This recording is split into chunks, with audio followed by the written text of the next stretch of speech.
The Game of Life and How to Play It by Florence Scovel Shinn. Chapter 1. The Game. Most people consider life a battle, but it is not a battle, it is a game. It is a game, however, which cannot be played successfully without the knowledge of spiritual law. And the Old and the New Testaments give the rules of the game with wonderful clearness. Jesus Christ taught that it was a great game of giving and receiving. Whatsoever a man soweth, that shall he also reap. This means that whatever man sends out in word or deed will return to him. What he gives, he will receive. If he gives hate, he will receive hate. If he gives love, he will receive love. If he gives criticism, he will receive criticism. If he lies, he will be lied to. If he cheats, he will be cheated. We are taught also that the imaging faculty plays a leading part in the game of life. Keep thy heart, or imagination, with all diligence, for out of it are the issues of life. Proverbs 4:23. This means that what man images sooner or later externalizes in his affairs. I know of a man who feared a certain disease. It was a very rare disease and difficult to get, but he pictured it continually and read about it until it manifested in his body and he died, the victim of distorted imagination. So we see, to play successfully the game of life, we must train the imaging faculty. A person with an imaging faculty trained to image only good brings into his life every righteous desire of his heart. Health, wealth, love, friends, perfect self-expression, his highest ideals. The imagination has been called the scissors of the mind, and it is ever cutting, day by day, the pictures man sees there, and sooner or later he meets his own creations in his outer world. To train the imagination successfully, man must understand the workings of his mind. The Greeks said, "Know thyself." There are three departments of the mind: the subconscious, conscious, and superconscious. The subconscious is simply power without direction. It is like steam or electricity, and it does what it is directed to. It has no power of induction. Whatever man feels deeply or images clearly is impressed upon the subconscious mind and carried out in minutest detail.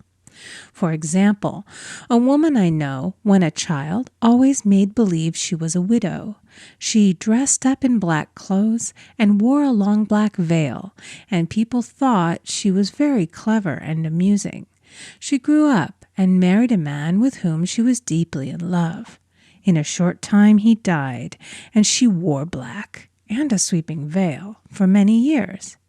The picture of herself as a widow was so impressed upon the subconscious mind, and in due time worked itself out regardless of the havoc created. The conscious mind has been called mortal or carnal mind. It is the human mind and sees life as it appears to be. It sees death, disaster, sickness, poverty, and limitation of every kind, and it impresses the subconscious. The superconscious mind is the God mind within each man and is the realm of perfect ideas. In it is the perfect pattern spoken of by Plato, the divine design, for there is a divine design for each person. There is a place that you are to fill and no one else can fill, something you are to do which no one else can do. There is a perfect picture of this in the superconscious mind. It usually flashes across the conscious as an unattainable ideal, something too good to be true. In reality, it is man's true destiny or destination flashed to him from the infinite intelligence which is within himself. Many people, however, are in ignorance of their true destinies and are striving for things and situations which do not belong to them and would only bring failure and dissatisfaction if attained. For example, a woman came to me and asked me to speak the word that she would marry a certain man with whom she was very much in love. She called him A.B. I replied that this would be a violation of spiritual law, but that I would speak the word for the right man, the divine selection, the man who belonged to her by divine right. I added, if A.B. is the right man, you can't lose him, and if he isn't, you will receive his equivalent. She saw A.B. frequently, but no headway was made in their friendship. One evening she called and said, "Do you know, for the last week, A.B. hasn't seemed so wonderful to me." I replied, "Maybe he is not the divine selection. Another man may be the right one." Soon after that, she met another man who fell in love with her at once and who said she was his ideal. In fact, he said all the things that she had always wished A.B. would say to her. She remarked, it was quite uncanny. She soon returned to his love and lost all interest in A.B. This shows the law of substitution. A right idea was substituted for a wrong one. Therefore, there was no loss or sacrifice involved. Jesus Christ said, "Seek ye first the kingdom of God and his righteousness, and all these things shall be added unto you." And he said the kingdom was within man. The kingdom is the realm of right ideas, or the divine pattern. Jesus Christ taught that man's words played a leading part in the game of life. By your words ye are justified, and by your words ye are condemned. Many people have brought disaster into their lives through idle words. For example, a woman once asked me why her life was now one of poverty, of limitation. Formerly she had a home, was surrounded by beautiful things, and had plenty of money. We found she had often tired of the management of her home and had said repeatedly, "I'm sick and tired of things. I wish I lived in a trunk." And she added, "Today I am living in that trunk." She had spoken herself into a trunk. The subconscious mind has no sense of humor, and people often joke themselves into unhappy experiences. For example, a woman who had a great deal of money joked continually about getting ready for the poorhouse. In a few years, she was almost destitute, having impressed the subconscious mind with a picture of lack and limitation. Fortunately, the law works both ways, and a situation of lack may be changed to one of plenty. For example, a woman came to me one hot summer's day for a treatment for prosperity. She was worn out, dejected, and discouraged. She said she possessed just $8 in the world. I said, "Good. We'll bless the $8 and multiply them as Jesus Christ multiplied the loaves and the fishes." For he taught that every man had the power to bless and to multiply, to heal and to prosper. She said, "What shall I do next?" I replied, "Follow intuition. Have you a hunch to do anything or to go anywhere?" Intuition means intuition, or to be taught from within. It is man's unerring guide, and I will deal more fully with its laws in a following chapter. The woman replied, "I don't know. I seem to have a hunch to go home. I've just enough money for car fare." Her home was in a distant city and was one of lack and limitation, and the reasoning mind, or intellect, would have said, "Stay in New York and get work and make some money." I replied, "Then go home. Never violate a hunch." I spoke the following words for her. "Infinite Spirit, open the way for great abundance for She is an irresistible magnet for all that belongs to her by divine right." I told her to repeat it continually also. She left for home immediately, and calling on a woman one day, she linked up with an old friend of her family. Through this friend, she received thousands of dollars in a most miraculous way. She has said to me often, "Tell people about the woman who came to you with $8 and a hunch." There is always plenty on man's pathway, but it can only be brought into manifestation through desire, faith, or the spoken word. Jesus Christ brought out clearly that man must make the first move. Ask, and it shall be given to you. Seek, and ye shall find. Knock, and it shall be opened unto you. Matthew 7:7. In the scriptures we read, "Concerning the works of my hands, command ye me." Infinite intelligence, God, is ever ready to carry out man's smallest or greatest demands. Every desire, uttered or unexpressed, is a demand. We are often startled by having a wish suddenly fulfilled. For example, one Easter, having seen many beautiful rose trees in the florist's windows, I wished I would receive one, and for an instant saw it mentally being carried in the door. Easter came, and with it a beautiful rose tree. I thanked my friend the following day and told her it was just what I had wanted. She replied, "I didn't send you a rose tree. I sent you lilies."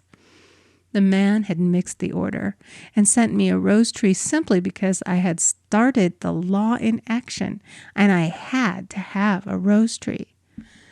Nothing stands between man and his highest ideals and every desire of his heart but doubt and fear. When man can wish without worrying, every desire will be instantly fulfilled. I will explain more fully in a following chapter the scientific reason for this and how fear must be erased from the consciousness. It is man's only enemy. Fear of lack, fear of failure, fear of sickness, fear of loss, and a feeling of insecurity on some plane. Jesus Christ said, "Why are ye fearful, O ye of little faith?" Matthew 8:26. So we can see we must substitute faith for fear is only inverted faith. It is faith in evil instead of good.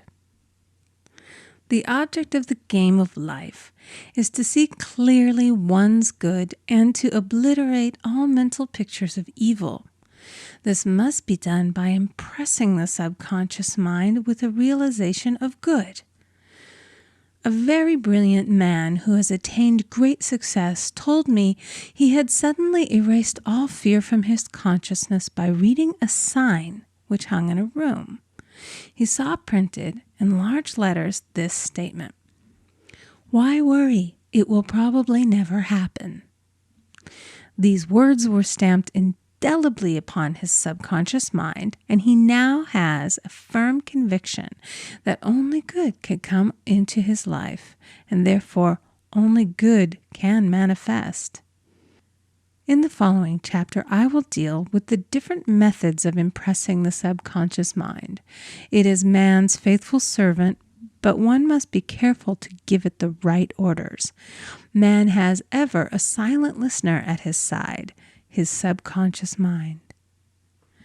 Every thought, every word is impressed upon it and carried out in amazing detail. It is like a singer making a record on the sensitive disc of the phonographic plate. Every note and tone of the singer's voice is registered. If he coughs or hesitates, it is registered also. So let us break all the old bad records in the subconscious mind, the records of our lives which we do not wish to keep, and make new and beautiful ones. Speak these words aloud with power and conviction. I now smash and demolish by my spoken word every untrue record in my subconscious mind. They shall return to the dust heap of their native nothingness, for they came from my own vain imaginings. I now make my perfect records through the Christ within, the records of health, wealth, love, and perfect self-expression. This is the square of life, the game completed. In the following chapters, I will show how man can change his conditions by changing his words.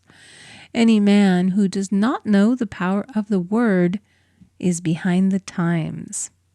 Death and life are in the power of the tongue. Proverbs 18:21. Chapter 2. The Law of Prosperity. Yea, the Almighty shall be thy defense, and thou shalt have plenty of silver. One of the greatest messages given to the race through the scriptures is that God is man's supply, and that man can release through his spoken word all that belongs to him by divine right. He must, however, have perfect faith in his spoken word. Isaiah said, "My word shall not return unto me void, but shall accomplish that whereunto it is sent."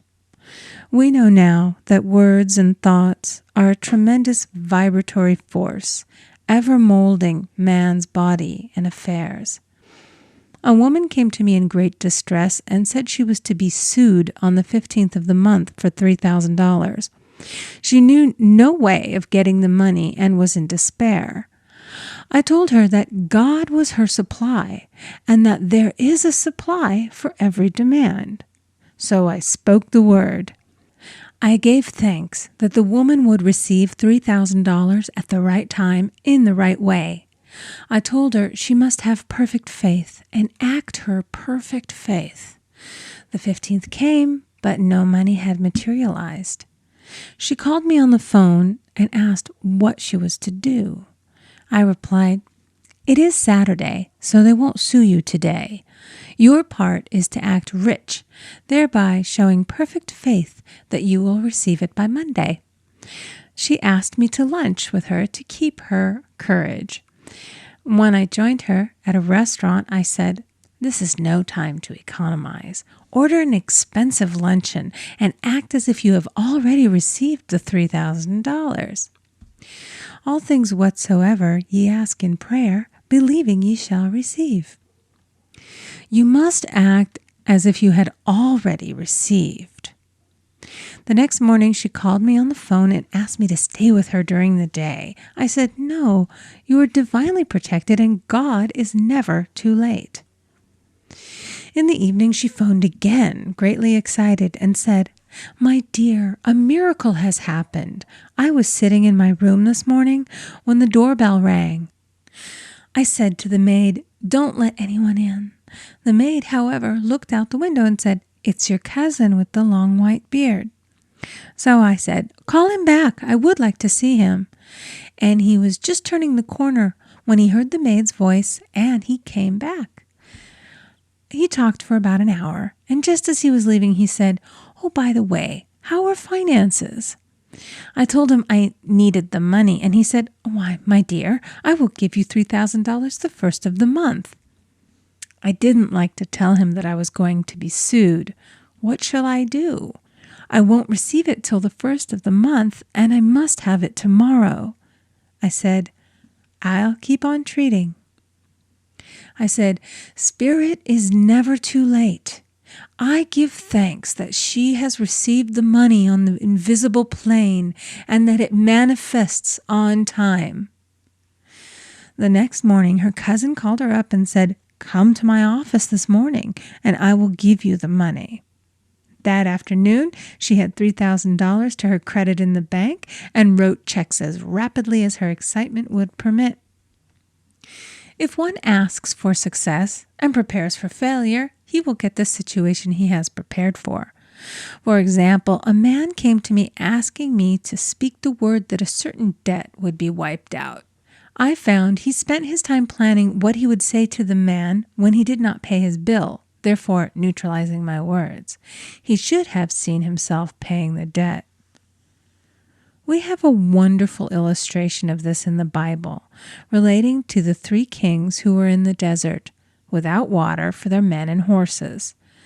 They consulted the prophet Elisha, who gave them this astonishing message. Thus saith the Lord, Ye shall not see wind, neither shall ye see rain, yet make this valley full of ditches. Man must prepare for the thing he has asked for when there isn't the slightest sign of it in sight. For example, a woman found it necessary to look for an apartment during the year when there was a great shortage of apartments in New York. It was considered almost an impossibility, and her friends were sorry for her and said, "Isn't it too bad? You'll have to store your furniture and live in a hotel." She replied, "You needn't feel sorry for me. I'm a Superman, and I'll get an apartment."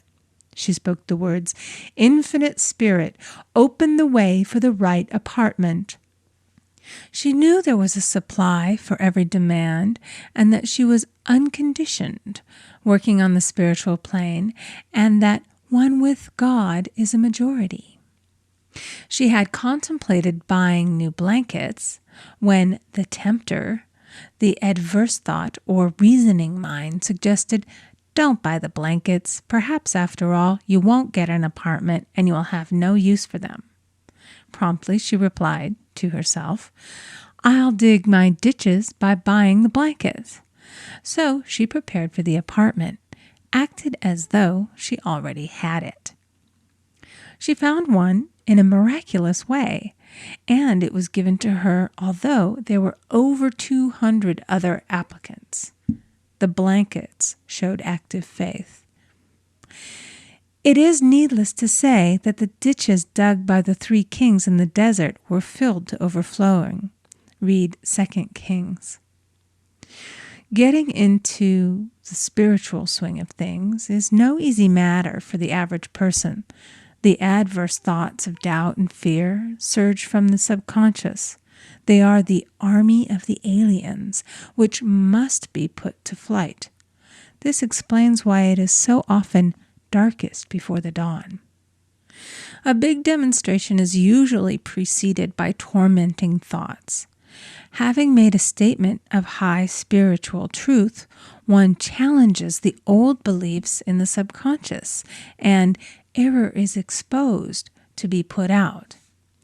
This is the time when one must make his affirmations of truth repeatedly and rejoice and give thanks that he has already received. Before ye call, I shall answer. This means that every good and perfect gift is already man's, awaiting his recognition. Man can only receive what he sees himself receiving. The children of Israel were told that they could have all the land they could see. This is true of every man. He has only the land within his own mental vision. Every great work, every big accomplishment has been brought into manifestation through holding to the vision. And often, just before the big achievement, comes apparent failure and discouragement. The children of Israel, when they reached the promised land, were afraid to go in, for they said it was filled with giants who made them feel like grasshoppers. And there we saw the giants, and we were in our own sight as grasshoppers. This is almost every man's experience. However, the one who knows spiritual law is undisturbed by appearance and rejoices while he is yet in captivity. That is, he holds to his vision and gives thanks that the end is accomplished. He has received. Jesus Christ gave a wonderful example of this. He said to his disciples, "Say not ye, there are yet 4 months, and then cometh the harvest? Behold, I say unto you, lift up your eyes, and look on the fields, for they are ripe already to harvest." His clear vision pierced the world of matter, and he saw clearly the 4th-dimensional world, things as they really are, perfect and complete in divine mind. So man must ever hold the vision of his journey's end and demand the manifestation of that which he has already received. It may be his perfect health, love, supply, self-expression, home, or friends. They are all finished and perfect ideas registered in divine mind, man's own superconscious mind, and must come through him, not to him. For example, a man came to me asking for treatments for success. It was his imperative that he raise, within a certain time, $50,000 for his business. The time limit was almost up when he came to see me in despair. No one wanted to invest in his enterprise, and the bank had flatly refused a loan. I replied, "I suppose you lost your temper while at the bank, therefore your power. You can control any situation if you first control yourself. Go back to the bank," I added, "and I will treat." My treatment was, "You are identified in love with the spirit of everyone connected with the bank. Let the divine idea come out of this situation." He replied, "Woman, you are talking about an impossibility. Tomorrow is Saturday. The bank closes at 12, and my train won't get me there until 10, and the time limit is up tomorrow, and anyway, they won't do it. It's too late." I replied, "God doesn't need any time and is never too late. With him, all things are possible." I added, "I don't know anything about business, but I know all about God." He replied, "It all sounds fine when I sit here listening to you, but when I go out, it's terrible." He lived in a distant city, and I did not hear from him for a week. Then came a letter. It read, "You were right. I raised the money, and I will never again doubt the truth of all that you have told me." I saw him a few weeks later, and I said, "What happened? You evidently had plenty of time after all." He replied, "My train was late, and I got there just 15 minutes to 12. I walked into the bank quietly, and I said, 'I have come for the loan.' And they gave it to me without a question." It was the last 15 minutes of the time allotted to him, and Infinite Spirit was not too late. In this instance, the man could never have demonstrated alone. He needed someone to help him hold the vision. This is what one man can do for another. Jesus Christ knew the truth of this when he said, "If two of you shall agree on earth as touching anything that they shall ask, it shall be done for them of my Father which is in heaven." One gets too close to his own affairs and becomes doubtful and fearful. The friend or healer sees clearly the success, health, or prosperity and never wavers because he is not close to the situation. It is much easier to demonstrate for someone else than for oneself, so a person should not hesitate to ask for help if he feels himself wavering. A keen observer of life once said, "No man can fail if some one person sees him successful." Such is the power of the vision, and many a great man has owed his success to a wife or a sister or a friend who believed in him and held without wavering to the perfect pattern. Chapter 3, The Power of the Word. "By thy words thou shalt be justified, and by thy words thou shalt be condemned." A person knowing the power of the word becomes very careful of his conversation. He has only to watch the reaction of his words to know that they do not return void. Through his spoken word, man is continually making laws for himself. I knew a man who said, "I always miss a car. It invariably pulls out just as I arrive." His daughter said, "I always catch a car. It's sure to come just as I get there." This occurred for years. Each had made a separate law for himself, one of failure, one of success. This is the psychology of superstitions. The horseshoe or rabbit's foot contains no power, but man's spoken word and belief that it will bring him good luck creates expectancy in the subconscious mind and attracts a lucky situation. I find, however, this will not work when a man has advanced spiritually and knows a higher law. One cannot turn back, and one must put away graven images. For example, 2 men in my class had had great success in business for several months, when suddenly everything went to smash. We tried to analyze the situation, and I found, instead of making their affirmations and looking to God for success and prosperity, they had each bought a lucky monkey. And I said, "Oh, I see. You have been trusting in the lucky monkeys instead of God. Put away the lucky monkeys and call on the law of forgiveness, for man has power to forgive or neutralize his mistakes." They decided to throw the lucky monkeys down a coal hole, and all went well again. This does not mean, however, that one should throw away every lucky ornament or horseshoe about the house, but he must recognize that the power back of it is the one and only power, God, and that the object simply gives him a feeling of expectancy. I was with a friend one day who was in deep despair. In crossing the street, she picked up a horseshoe. Immediately, she was filled with joy and hope. She said God had sent her the horseshoe in order to keep up her courage. It was indeed, at that moment, about the only thing that could have registered in her consciousness. Her hope became faith, and she ultimately made a wonderful demonstration. I wish to make the point clear that the men previously mentioned that they were depending on the monkeys alone, while this woman recognized the power back of the horseshoe. I know in my own case it took a long while to get out of a belief that a certain thing brought disappointment. If the thing happened, disappointment invariably followed. I found the only way I could make a change in the subconscious was by asserting, there are not 2 powers, there is only one power, God. Therefore, there are no disappointments, and this means a happy surprise.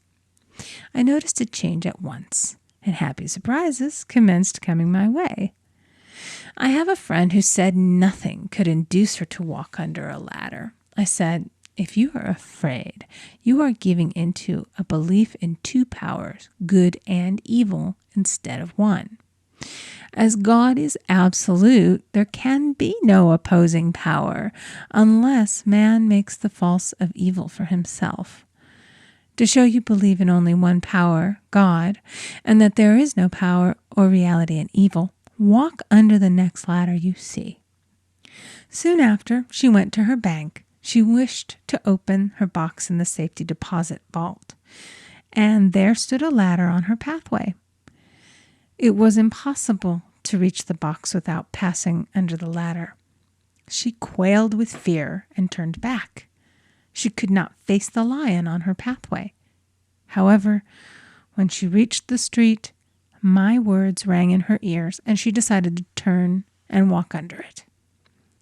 It was a big moment in her life, for ladders had held her in bondage for years. She retraced her steps to the vault, and the ladder was no longer there. This so often happens. If one is willing to do a thing that he is afraid to do, he does not have to. It is the law of non-resistance, which is so little understood. Someone has said that courage contains genius and magic. Face a situation fearlessly, and there is no situation to face. It falls away of its own weight. The explanation is that fear attracted the ladder on the woman's pathway, and fearlessness removed it. Thus, the invisible forces are ever working for the man who is always pulling the strings himself, though he does not know it. Owing to the vibratory power of words, whatever man voices, he begins to attract. People who continually speak of disease invariably attract it.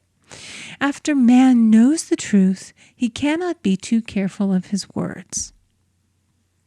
For example, I have a friend who often says on the phone, "Do come to see me and have a fine old-fashioned chat."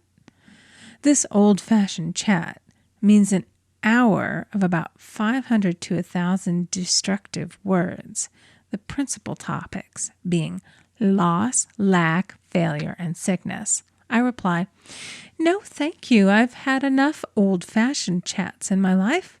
They are too expensive, but I will be glad to have a new-fashioned chat and talk about what we want, not what we don't want." There is an old saying that man only dares to use his words for three purposes: to heal, bless, or prosper. What man says of others will be said of him, and what he wishes for another he is wishing for himself. Curses like chickens come home to roost. If a man wishes someone bad luck, he is sure to attract bad luck himself. If he wishes to aid someone to success, he is wishing and aiding himself to success. The body may be renewed and transformed through the spoken word and clear vision, and disease be completely wiped out of the consciousness. The metaphysician knows that all disease has a mental correspondence, and in order to heal the body, one must first heal the soul. The soul is the subconscious mind, and it must be saved from wrong thinking. In the 23rd Psalm we read, "He restoreth my soul." This means that the subconscious mind or soul must be restored with the right ideas, and the mystical marriage is the marriage of the soul and the spirit, or the subconscious and superconscious mind. They must be one. When the subconscious is flooded with the perfect ideas of the superconscious, God and man are one. I and the Father are one. That is, he is one with the realm of perfect ideas. He is the man made in God's likeness and image, imagination, and is given power and dominion over all created things, his mind, body, and affairs.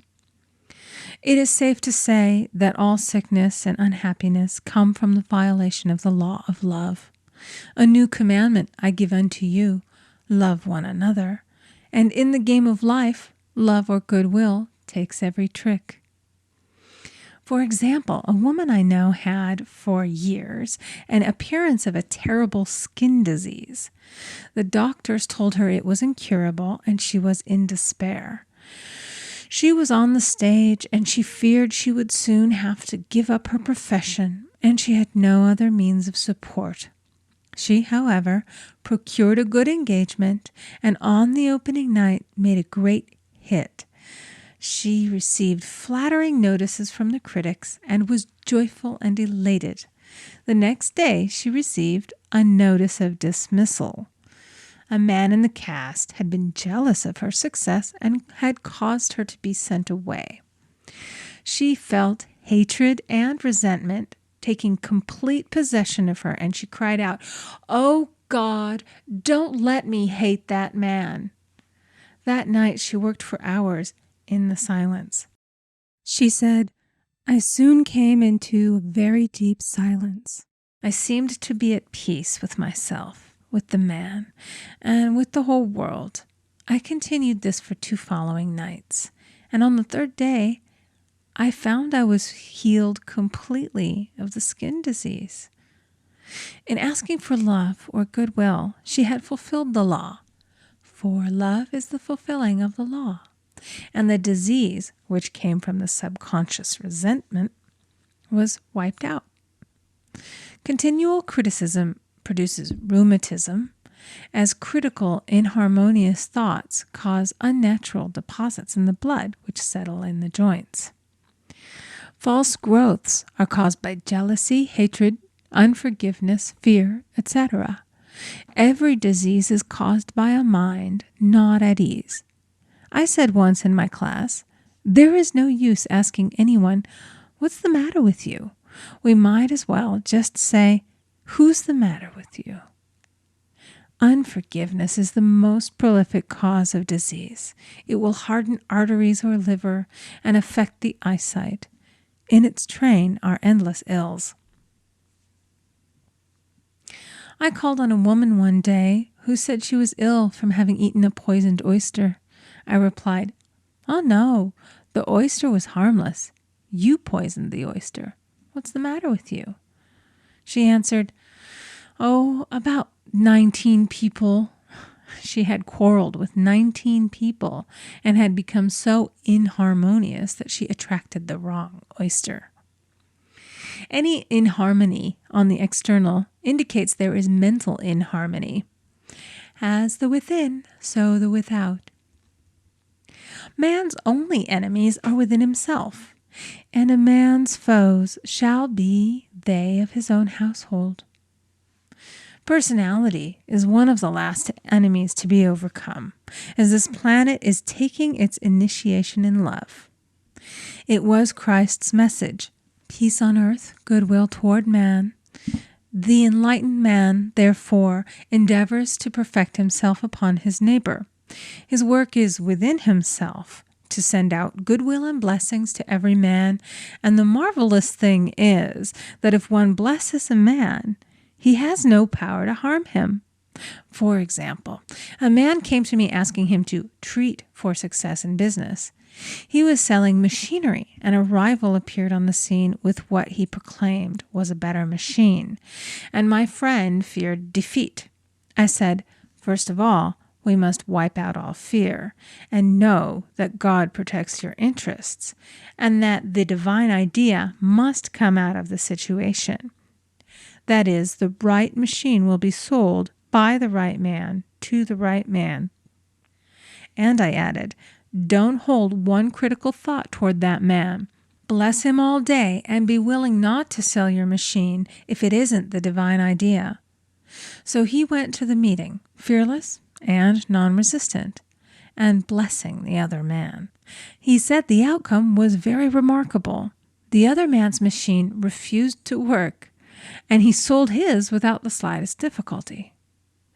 But I say unto you, love your enemies, bless them that curse you, do good to them that hate you, and pray for them which spitefully use you and persecute you. Goodwill produces a great aura of protection about the one who sends it, and no weapon that is formed against him shall prosper. In other words, love and goodwill destroy the enemies within oneself. Therefore, one has no enemies on the external. There is peace on earth for him who sends goodwill to man. Chapter 4. The Law of Non-Resistance. Resist not evil, be not overcome of evil, but overcome evil with good. Nothing on earth can resist an absolutely non-resistant person. The Chinese say that water is the most powerful element because it is perfectly non-resistant. It can wear away a rock and sleep away all before it. Jesus Christ said, "Resist not evil," for he knew in reality there is no evil, therefore nothing to resist. Evil has come of man's vain imagination, or a belief in two powers, good and evil. There is an old legend that Adam and Eve ate of Maya, the tree of illusion, and saw two powers instead of one power, God. Therefore, evil is a false law man has made for himself through psychoma, or soul sleep. Soul sleep means that man's soul has been hypnotized by the race belief of sin, sickness, and death, etc., which is carnal or mortal thought, and his affairs have outpictured his illusions. We have read in a preceding chapter that man's soul is his subconscious mind, and whatever he feels deeply, good or bad, is outpictured by that faithful servant. His body and affairs show forth what he has been picturing. The sick man has pictured sickness, the poor man poverty, the rich man wealth. Young people often say, "Why does a little child attract illness?" when it is too young to even know what it means. I answer that children are sensitive and receptive to the thoughts of others about them and often outpicture the fears of their parents. I heard a metaphysician once say, if you do not run your subconscious mind yourself, someone else will run it for you. Mothers often, unconsciously, attract illness and disaster to their children by continually holding them in thoughts of fear and watching for symptoms. For example, a friend asked a woman if her little girl had had the measles. She replied promptly, "Not yet." This implied that she was expecting the illness and therefore preparing the way for what she did not want for herself and child. However, the man who is centered and established in his right thinking, the man who sends out only goodwill to his fellow man, and who is without fear, cannot be touched or influenced by the negative thoughts of others. In fact, he could then receive only good thoughts, as he himself sends forth only good thoughts. Resistance is hell, for it places man in a state of torment. A metaphysician once gave me a wonderful recipe for taking every trick in the game of life. It is the acme of non-resistance. He gave it in this way. At one time in my life, I baptized children, and of course they had many names. Now I no longer baptize children, but I baptize events. But I give every event the same name. If I have a failure, I baptize it success.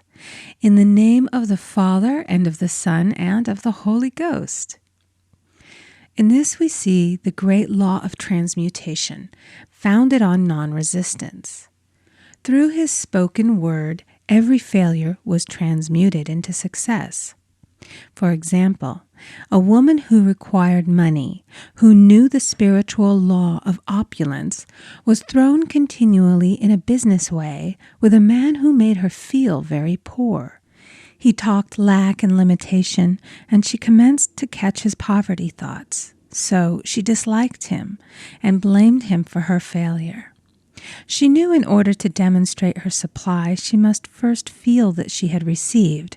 A feeling of opulence must precede its manifestation.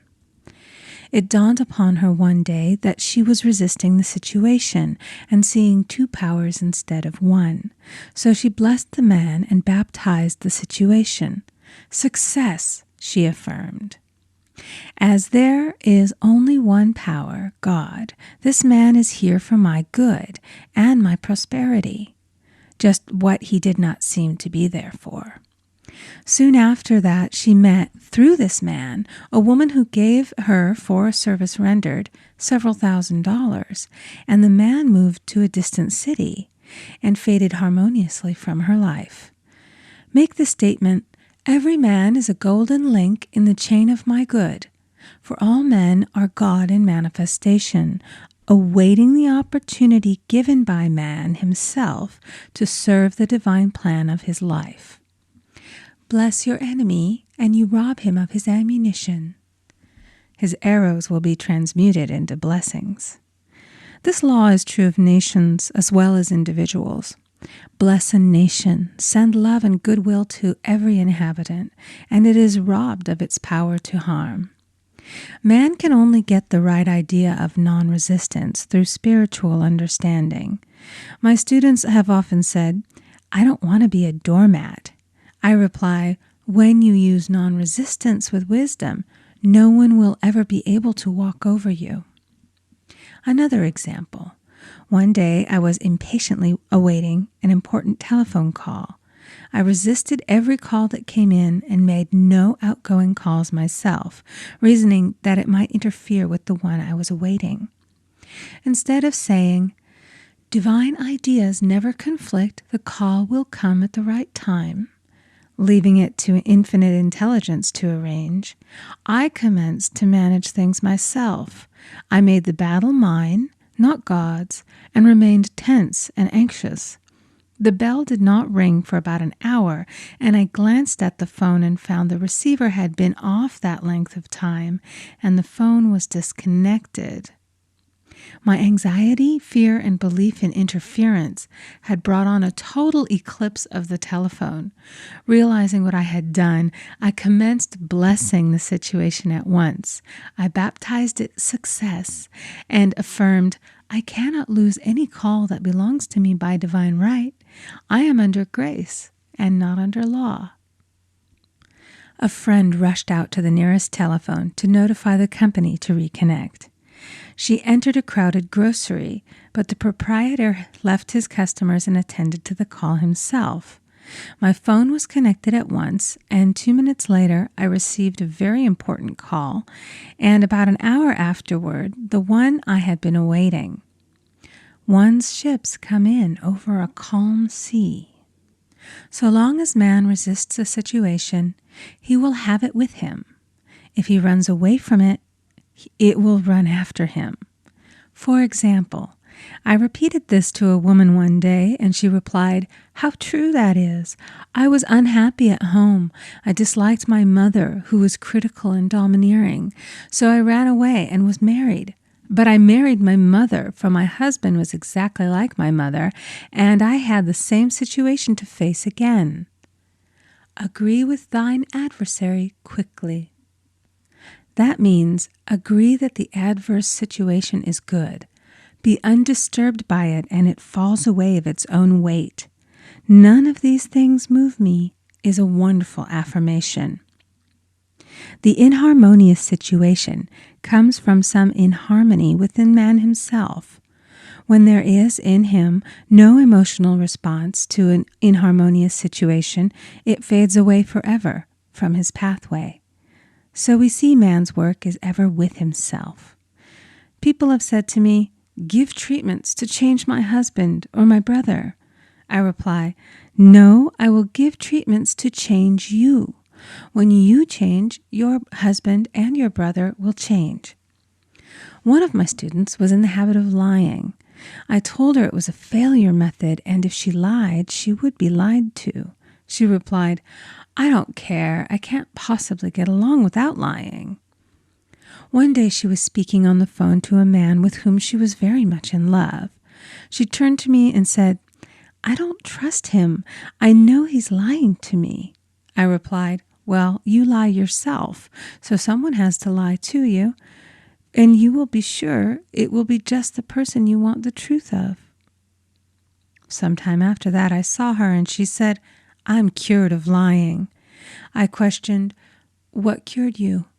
She replied, "I've been living with a woman who lied worse than I did." One is often cured of his faults by seeing them in others. Life is a mirror, and we find only ourselves reflected in our associates. Living in the past is a failure method and a violation of spiritual law. Jesus Christ said, "Behold, now is the accepted time. Now is the day of salvation." Lot's wife looked back and was turned into a pillar of salt. The robbers of time are the past and the future. Man should bless the past and forget it, if it keeps him in bondage, and bless the future, knowing it has in store for him endless joys. But live fully in the now. For example, a woman came to me complaining that she had no money with which to buy Christmas gifts. She said, "Last year was so different. I had plenty of money and gave lovely presents, and this year I scarcely have a cent." I replied, "You will never demonstrate money while you are pathetic and live in the past. Live fully in the now and get ready to give Christmas presents. Dig your ditches and the money will come." She exclaimed, "I know what to do. I'll buy some tinsel, twine, Christmas seals, and wrapping paper." I replied, "Do that, and the presents will come and stick themselves to the Christmas seals." This, too, was showing financial fearlessness and faith in God, as the reasoning mind said, "Keep every cent you have, as you are not sure you will get any more." She bought her seals, paper, and twine, and a few days before Christmas received a gift of several $100s. Buying the seals and twine had impressed the subconscious with expectancy and opened the way for the manifestation of the money. She purchased all the presents in plenty of time. Man must live suspended in the moment. Look well, therefore, to this day, such is the salutation of the dawn. He must be spiritually alert, ever waiting his leads, taking advantage of every opportunity. One day I said continually, silently, "Infinite Spirit, don't let me miss a trick." And something very important was told to me that evening. It is most necessary to begin the day with the right words. Make an affirmation immediately upon waking. For example, "Thy will be done this day. Today is a day of completion. I give thanks for this perfect day. Miracle shall follow miracle, and wonders shall never cease." Make this a habit, and one will see wonders and miracles come into his life. One morning I picked up a book and read, "Look with wonder at that which is before you." It seemed to be my message for the day, so I repeated it again and again. Look with wonder at that which is before you. At about noon, a large sum of money was given to me, which I had been desiring for a certain purpose. In the following chapter, I will give affirmations that I have found most effective. However, one should never use an affirmation unless it is absolutely satisfying and convincing to his own consciousness. And often, an affirmative is changed to suit different people. For example, the following has brought success to many. I have a wonderful work in a wonderful way. I give wonderful service for wonderful pay. I gave the first 2 lines to one of my students, and she added the last 2. It made a most powerful statement, as there should always be perfect payment for perfect service, and a rhyme sinks easily into the subconscious. She went about singing it aloud, and soon did receive wonderful work in a wonderful way, and gave wonderful service for wonderful pay. Another student, a businessman, took it and changed the word to business. He repeated, "I have a wonderful business in a wonderful way, and I give wonderful service for wonderful pay." That afternoon, he made a $41,000 deal, though there had been no activity in his affairs for months. Every affirmation must be carefully worded and completely cover the ground. For example, I knew a woman who was in great need and made a demand for work. She received a great deal of work, but was never paid anything. She now knows to add wonderful service for wonderful pay. It is man's divine right to have plenty, more than enough. His barns should be full, and his cup should flow over. This is God's idea for man, and when man breaks down the barriers of lack in his own consciousness, the golden age will be his, and every righteous desire of his heart fulfilled. Chapter 5, The Law of Karma and the Law of Forgiveness. Man receives only that which he gives. The game of life is a game of boomerangs. Man's thoughts, deeds, and words return to him sooner or later with astounding accuracy. This is the law of karma, which is Sanskrit for comeback. Whatsoever a man soweth, that shall he also reap. For example, a friend told me this story of herself, illustrating the law. She said, "I make all my karma on my aunt. Whatever I say to her, someone says to me. I am often irritable at home when one day said to my aunt, who was talking to me during dinner, 'No more talk, I wish to eat in peace.' The following day I was lunching with a woman with whom I wished to make a great impression. I was talking animatedly when she said, 'No more talk, I wish to eat in peace.' My friend is high in consciousness, so her karma returns much more quickly than to one on the mental plane. The more man knows, the more he is responsible for, and a person with a knowledge of spiritual law, which he does not practice, suffers greatly in consequence. The fear of the Lord, law, is the beginning of wisdom. If we read the word Lord, law, It will make many passages in the Bible much clearer. Vengeance is mine, I will repay, saith the Lord. Law. It is the law which takes vengeance, not God. God sees man perfect, created in his own image, imagination, and given power and dominion. This is the perfect idea of man, registered in divine mind, awaiting man's recognition.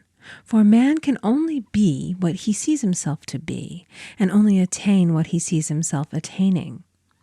Nothing ever happens without an onlooker, is an ancient saying.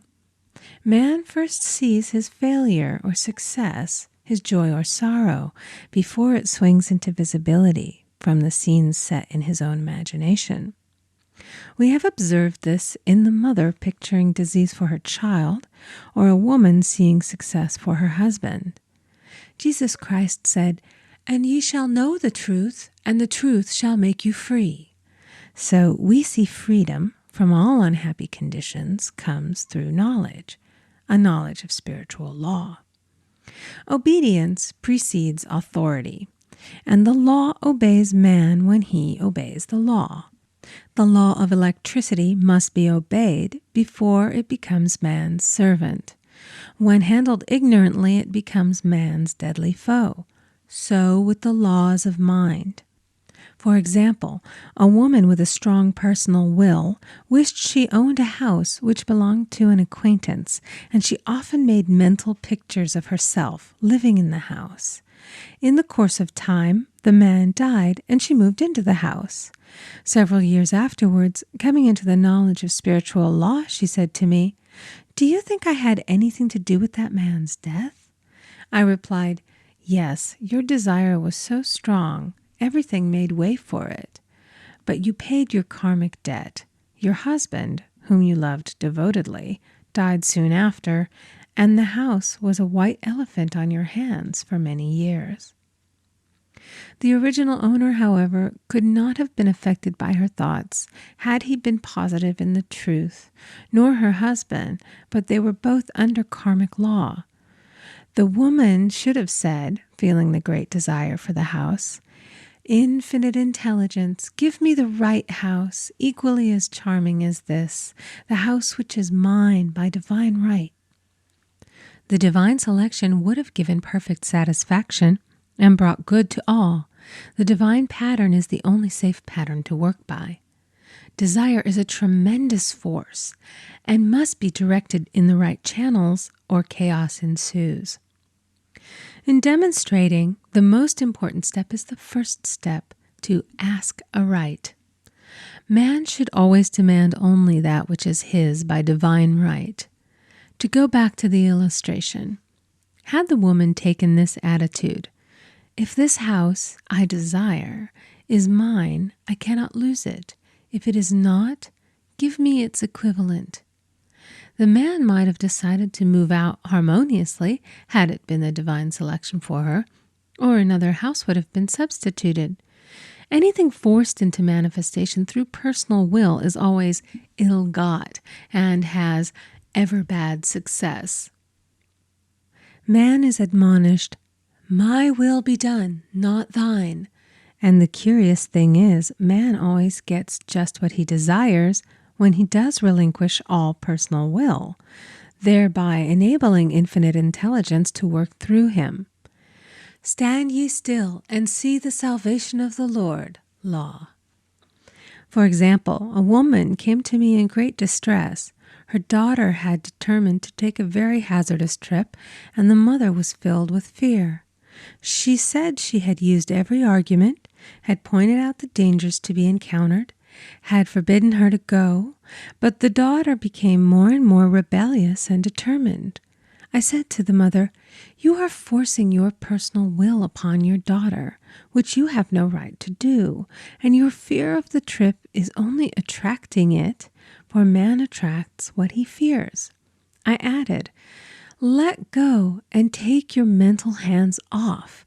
Put it in God's hands and use this statement.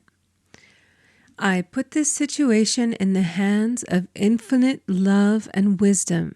If this trip is the divine plan, I bless it and no longer resist. But if it is not divinely planned, I give thanks that it is now dissolved and dissipated. A day or two after that, her daughter said to her, "Mother, I have given up the trip." And the situation returned to its native nothingness. It is learning to stand still which seems so difficult for man. I will deal more fully with this law in the chapter on non-resistance. I will give another example of sowing and reaping, which came in the most curious way. A woman came to me saying she had received a counterfeit $20 bill given to her at the bank. She was much disturbed, for, she said, the people at the bank will never acknowledge their mistake. I replied, "Let us analyze the situation and find out why you attracted it." She thought a few moments and exclaimed, "I know it. I sent a friend a lot of stage money just for a joke." So the law had sent her some stage money, for it doesn't know anything about jokes. I said, "Now we will call on the law of forgiveness and neutralize the situation." Christianity is founded upon the law of forgiveness. Christ has redeemed us from the curse of the karmic law, and the Christ within each man is his redeemer and salvation from all inharmonious conditions. So I said, "Infinite Spirit, we call on the law of forgiveness and give thanks that she is under grace and not under law, and cannot lose this $20, which is hers by divine right." Now, I said, go back to the bank and tell them, fearlessly, that it was given you there by mistake. She obeyed, and, to her surprise, they apologized and gave her another bill, treating her most courteously. So knowledge of the law gives man power to rub out his mistakes. Man cannot force the external to be what he is not. If he desires riches, he must be rich first in consciousness. For example, a woman came to me asking treatment for prosperity. She did not take much interest in her household affairs, and her home was in great disorder. I said to her, "If you wish to be rich, you must be orderly. All men with great wealth are orderly, and order is heaven's first law." I added, "You will never become rich with a burnt match in the pincushion." She had a good sense of humor and commenced immediately putting her house in order. She rearranged furniture, straightened out her bureau drawers, cleaned rugs, and soon made a big financial demonstration, a gift from a relative. The woman herself became made over and keeps herself keyed up financially by being ever watchful of the external and expecting prosperity, knowing God is her supply. Many people are in ignorance of the fact that gifts and things are investments, and that hoarding and saving invariably lead to loss. There is that scattereth, and yet increaseth. There is that withholdeth more than is meet, but it tendeth to poverty. For example, I knew a man who wanted to buy a fur-lined overcoat. He and his wife went to various shops, but there was none he wanted. He said they were all too cheap-looking. At last he was shown one the salesman said was valued at $1,000, but which the manager would sell him for $500, as it was late in the season. His financial possessions amounted to about $700. The reasoning mind would have said, "You can't afford to spend nearly all you have on a coat." But he was very intuitive and never reasoned. He turned to his wife and said, "If I get this coat, I'll make a ton of money." So his wife consented, weakly. About a month later, he received a $10,000 commission. The coat made him feel so rich, it linked him with success and prosperity. Without the coat, he would not have received the commission. It was an investment paying large dividends. If man ignores these leadings to spend or to give, the same amount of money will go in an uninteresting or unhappy way. For example, a woman told me on Thanksgiving Day she informed her family that they could not afford a Thanksgiving dinner. She had the money, but decided to save it. A few days later, someone entered her room and took from the bureau drawer the exact amount the dinner would have cost. The law always stands back of the man who spends fearlessly with wisdom. For example, one of my students was shopping with her little nephew. The child clamored for a toy, which she told him she could not afford to buy. She realized suddenly that she was seeking lack and not recognizing God as her supply. So she bought the toy and on her way home picked up in the street the exact amount of money she had paid for it. Man's supply is inexhaustible and unfailing when fully trusted, but faith or trust must precede the demonstration. According to your faith, be it unto you. Faith is the substance of things hoped for and the evidence of things not seen. For faith holds the vision steady, and the adverse pictures are dissolved and dissipated, and in due season we shall reap, if we faint not. Jesus Christ brought the good news, the gospel, that there was a higher law than the law of karma, and that law transcends the law of karma. It is the law of grace or forgiveness. It is the law which frees man from the law of cause and effect, the law of consequence. Under grace, not under law. We are told that on this plane, man reaps where he has not sown. The gifts of God are simply poured out upon him. All that the kingdom affords is his. This continued state of bliss awaits the man who has overcome the race or world thought. In the world thought there is tribulation, but as Jesus Christ said, "Be of good cheer, I have overcome the world." The world thought is that of sin, sickness, and death. He saw their absolute unreality and said, "Sickness and sorrow shall pass away, and death itself, the last enemy, be overcome." We now know, from a scientific standpoint, that death could be overcome by stamping the subconscious mind with the conviction of eternal youth and eternal life. The subconscious, being simply power without direction, carries out orders without questioning. Working under the direction of the superconscious, the Christ or God within man, the resurrection of the body would be accomplished. Man would no longer throw off his body in death. It would be transformed into the body electric, sung by Walt Whitman, for Christianity is founded upon the forgiveness of sins and an empty tomb. Chapter 6. Casting the burden, impressing the subconscious. When man knows his own powers and the workings of his mind, his great desire is to find an easy and quick way to impress the subconscious with good, for simply an intellectual knowledge of the truth will not bring results. In my own case, I found the easiest way is in casting the burden. A metaphysician once explained it in this manner. He said, "The only thing which gives anything weight in nature is the law of gravitation, and if a boulder could be taken high above the planet, there would be no weight in that boulder." And that is what Jesus Christ meant when he said, "My yoke is easy and my burden is light." He had overcome the world vibration and functioned in the fourth dimensional realm, where there is only perfection, completion, life, and joy. He said, "Come to me, all ye that labor and are heavy laden, and I will give you rest.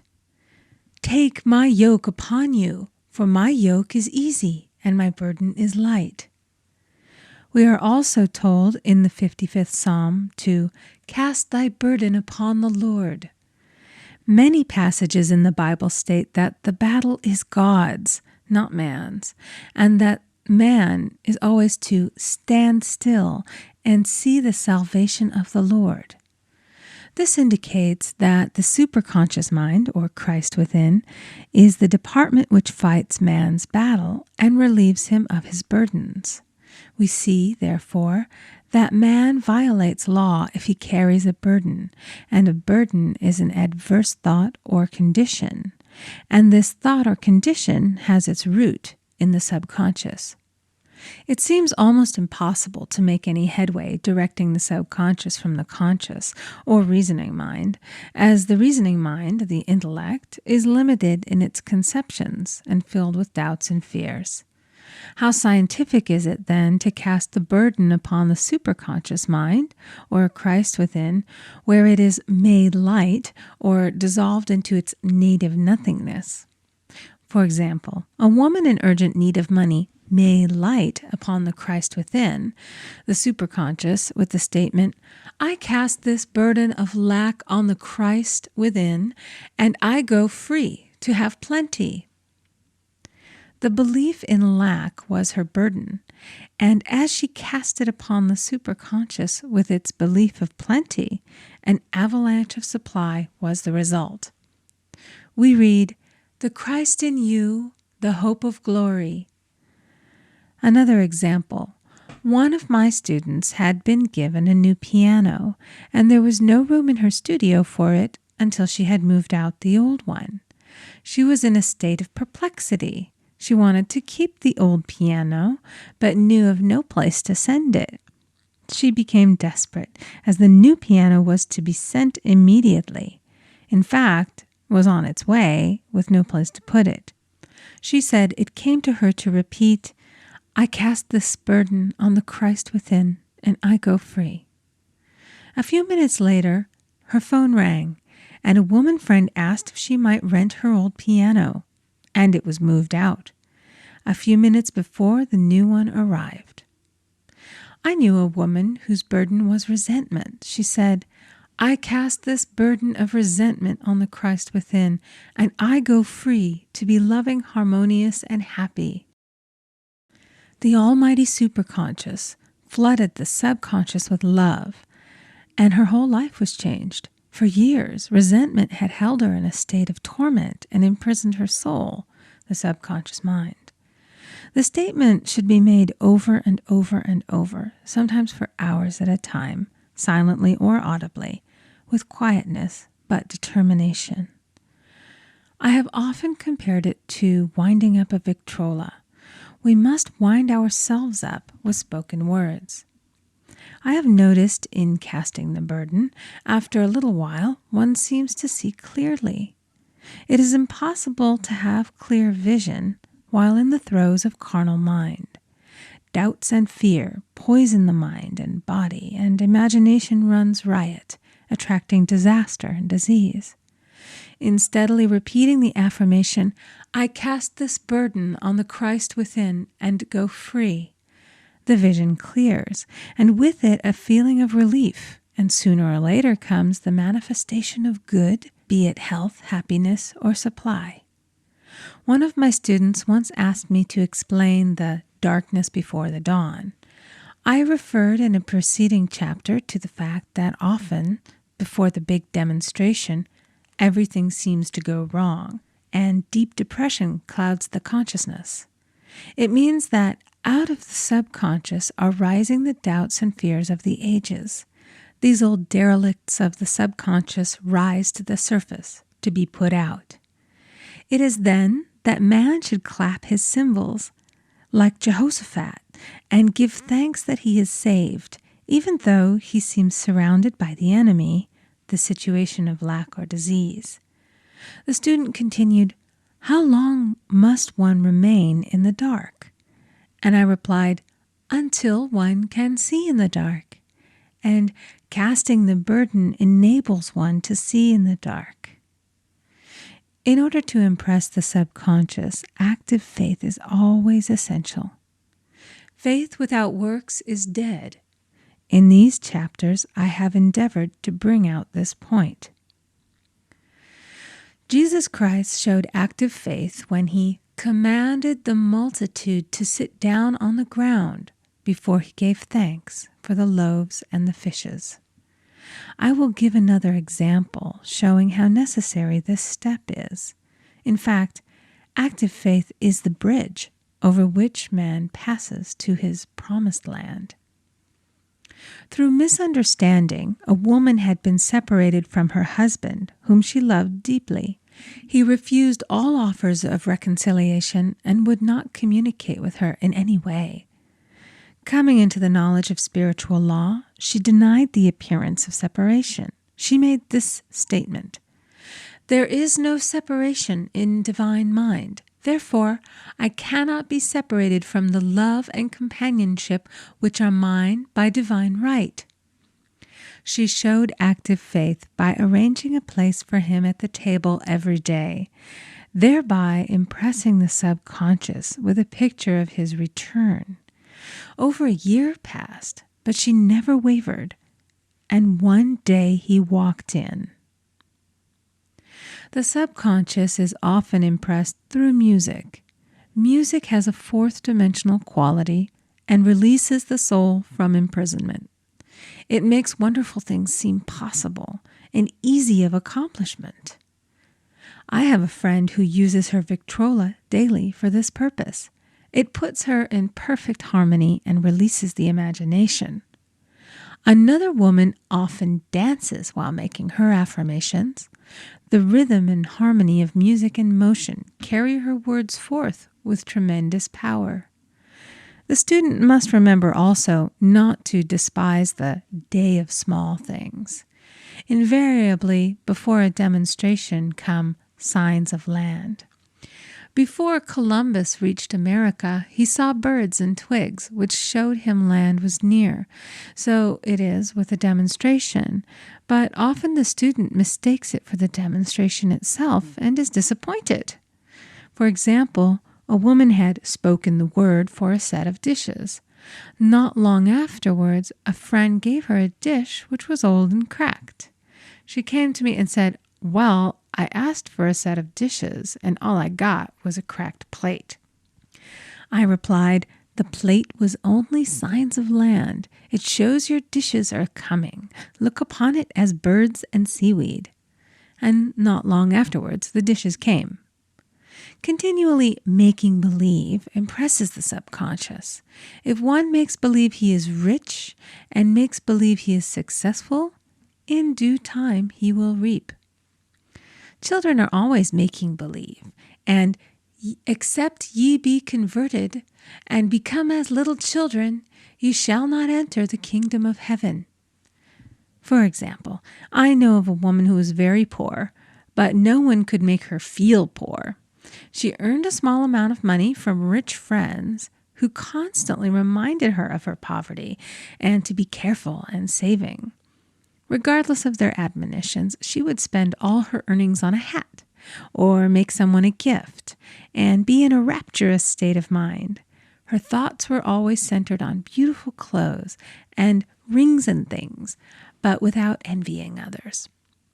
She lived in the world of the wondrous, and only riches seemed real to her. Before long, she married a rich man, and the rings and things became visible. I do not know whether the man was the divine selection, but opulence had to manifest in her life, as she had imaged only opulence. There is no peace or happiness for man until he has erased all fear from the subconscious. Fear is misdirected energy and must be redirected or transmuted into faith. Jesus Christ said, "Why are ye fearful, O ye of little faith? All things are possible to him that believeth." I am asked so often by my students, "How can I get rid of fear?" I replied, "By walking up to the thing you are afraid of." The lion takes its fierceness from your fear. Walk up to the lion, and he will disappear. Run away, and he runs after you. I have shown in previous chapters how the lion of lack disappeared when the individual spent money fearlessly, showing faith that God was his supply and therefore unfailing. Many of my students have come out of the bondage of poverty and are now bountifully supplied through losing all fear of letting money go out. The subconscious is impressed with the truth that God is the giver and the gift. Therefore, as one is one with the giver, he is one with the gift. A splendid statement is, I now thank God the giver for God the gift. Man has so long separated himself from his good and his supply through thoughts of separation and lack that sometimes it takes dynamite to dislodge these false ideas from the subconscious, and the dynamite is a big situation. We see in the foregoing illustration how the individual was freed from his bondage by showing fearlessness. Man should watch himself hourly to detect if his motive for action is fear or faith. Choose ye this day whom we shall serve, fear or faith. Perhaps one's fear is of personality. Then do not avoid the people feared. Be willing to meet them cheerfully, and they will either prove golden links in the chain of one's good or disappear harmoniously from one's pathway. Perhaps one's fear is of disease or germs. Then one should be fearless and undisturbed in a germ-laden situation, and he would be immune. One can only contract germs while vibrating at the same rate as the germ, and fear drags men down to the level of the germ. Of course, the disease-laden germ is the product of carnal mind, as all thought must objectify.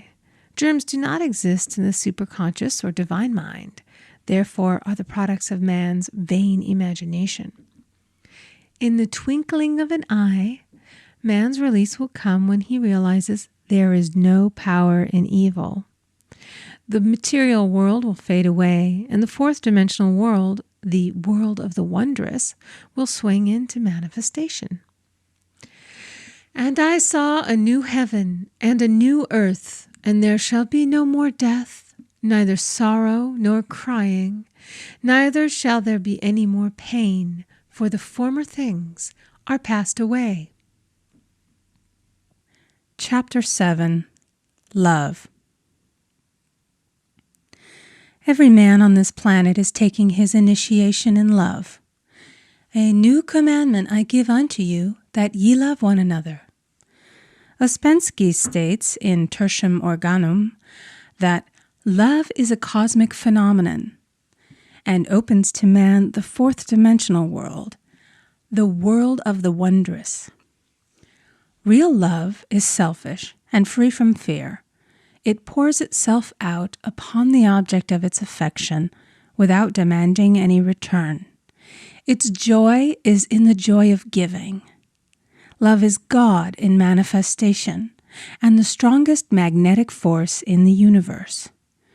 Pure, unselfish love draws to itself its own. It does not need to seek or demand. Scarcely anyone has the faintest conception of real love. Man is selfish, tyrannical, or fearful in his affections, thereby losing the things he loves. Jealousy is the worst enemy of love, for the imagination runs riot, seeing the loved one attracted to another, and invariably these fears objectify if they are not neutralized. For example, a woman came to me in deep distress. The man she loved had left her for another woman, and said he never intended to marry her. She was torn with jealousy and resentment, and said she hoped he would suffer as he had made her suffer, and added, "How could he leave me when I loved him so much?" I replied, "You are not loving that man, you are hating him," and added, "You can never receive what you have never given. Give a perfect love, and you will receive a perfect love. Perfect yourself on this man. Give him a perfect, unselfish love, demanding nothing in return. Do not criticize or condemn, and bless him wherever he is." She replied, "No, I won't bless him unless I know where he is." "Well," I said, "that is not real love. When you send out real love will return to you, either from this man or his equivalent. For if this man is not the divine selection, you will not want him. As you are one with God, you are one with the love which belongs to you by divine right." Several months passed, and matters remained about the same, but she was working conscientiously within herself. I said, "When you are no longer disturbed by his cruelty, he will cease to be cruel, as you are attracting it through your own emotions." Then I told her of a brotherhood in India who never said good morning to each other. They used these words, "I salute the divinity in you." They saluted the divinity in every man and in the wild animals in the jungle, and they were never harmed, for they saw only God in every living thing. I said, "Salute the divinity in this man and say, 'I see your divine self only. I see you as God sees you, perfect, made in his image and likeness.'" She found she was becoming more poised and gradually losing her resentment. He was a captain, and she always called him the Cap. One day she said suddenly, "God bless the Cap, wherever he is." I replied, "Now that is real love, and when you have become a complete circle and are no longer disturbed by the situation, you will have his love or attract its equivalent." I was moving at this time and did not have a telephone, so was out of touch with her for a few weeks, when one morning I received a letter saying, "We are married." At the earliest opportunity, I paid her a call. My first words were, "What happened?" "Oh," she exclaimed, "a miracle. One day I woke up and all suffering had ceased. I saw him that evening and he asked me to marry him. We were married in about a week, and I have never seen a more devoted man." There is an old saying, "No man is your enemy. No man is your friend. Every man is your teacher." So one should become impersonal and learn what each man has to teach him, and soon he would learn his lessons and be free. The woman's lover was teaching her selfish love, which every man sooner or later must learn. Suffering is not necessary for man's development. It is the result of violation of spiritual law, but few people seem able to rouse themselves from their soul sleep without it. When people are happy, they usually become selfish, and automatically the law of karma is set in action. Man often suffers loss through lack of appreciation. I knew a woman who had a very nice husband, but she said often, "I don't care anything about being married, but that is nothing against my husband. I'm simply not interested in married life." She had other interests and scarcely remembered she had a husband. She only thought of him when she saw him. One day her husband told her he was in love with another woman and left. She came to me in distress and resentment. I replied, "It is exactly what you spoke the word for. You said you didn't care anything about being married, so the subconscious worked to get you unmarried." She said, "Oh yes, I see. People get what they want and then feel very much hurt." She soon became in perfect harmony with the situation and knew they were both much happier apart. When a woman becomes indifferent or critical and ceases to be an inspiration to her husband, he misses the stimulus of their early relationship and is restless and unhappy. A man came to me dejected, miserable, and poor. His wife was interested in the science of numbers and had had him read. It seems the report was not very favorable, for he said, "My wife says I'll never amount to anything because I am a 2. I replied, "I don't care what your number is. You are a perfect idea in divine mind, and we will demand the success and prosperity which are already planned for you by that infinite intelligence." Within a few weeks, he had a very fine position, and a year or two later, he achieved a brilliant success as a writer. No man is a success in business unless he loves his work. The picture the artist paints for love of his art is his greatest work. The potboiler is always something to live down. No man can attract money if he despises it. Many people are kept in poverty by saying, "Money means nothing to me. I have a contempt for people who have it." This is the reason so many artists are poor. Their contempt for money separates them from it. I remember hearing one artist say of another, "He's no good as an artist, but he has money in the bank." This attitude of mind, of course, separates man from his supply. He must be in harmony with a thing in order to attract it. Money is God in manifestation, as freedom from want and limitation. But it must be always kept in circulation and put to right uses. Hoarding and saving react with grim vengeance. This does not mean that man should not have houses and lots, stocks and bonds, for the barns of the righteous man shall be full. It means that man should not hoard even the principal if an occasion arises when money is necessary. In letting it go out fearlessly and cheerfully, he opens the way for more to come in, for God is man's unfailing and unexhaustible supply. This is the spiritual attitude towards money, and the great bank of the universal never fails. We see an example of hoarding in the film production of Greed. The woman won $5,000 in a lottery, but would not spend it. She hoarded and saved, let her husband suffer and starve, and eventually she scrubbed floors for a living. She loved the money itself and put it above everything, and one night she was murdered and the money taken from her. This is an example of where love of money is the root of all evil. Money in itself is good and beneficial, but used for destructive purposes, hoarded and saved, or considered more important than love, brings disease and disaster and the loss of the money itself. Follow the path of love, and all things are added, for God is love, and God is supply. Follow the path of selfishness and greed, and the supply vanishes, or man is separated from it.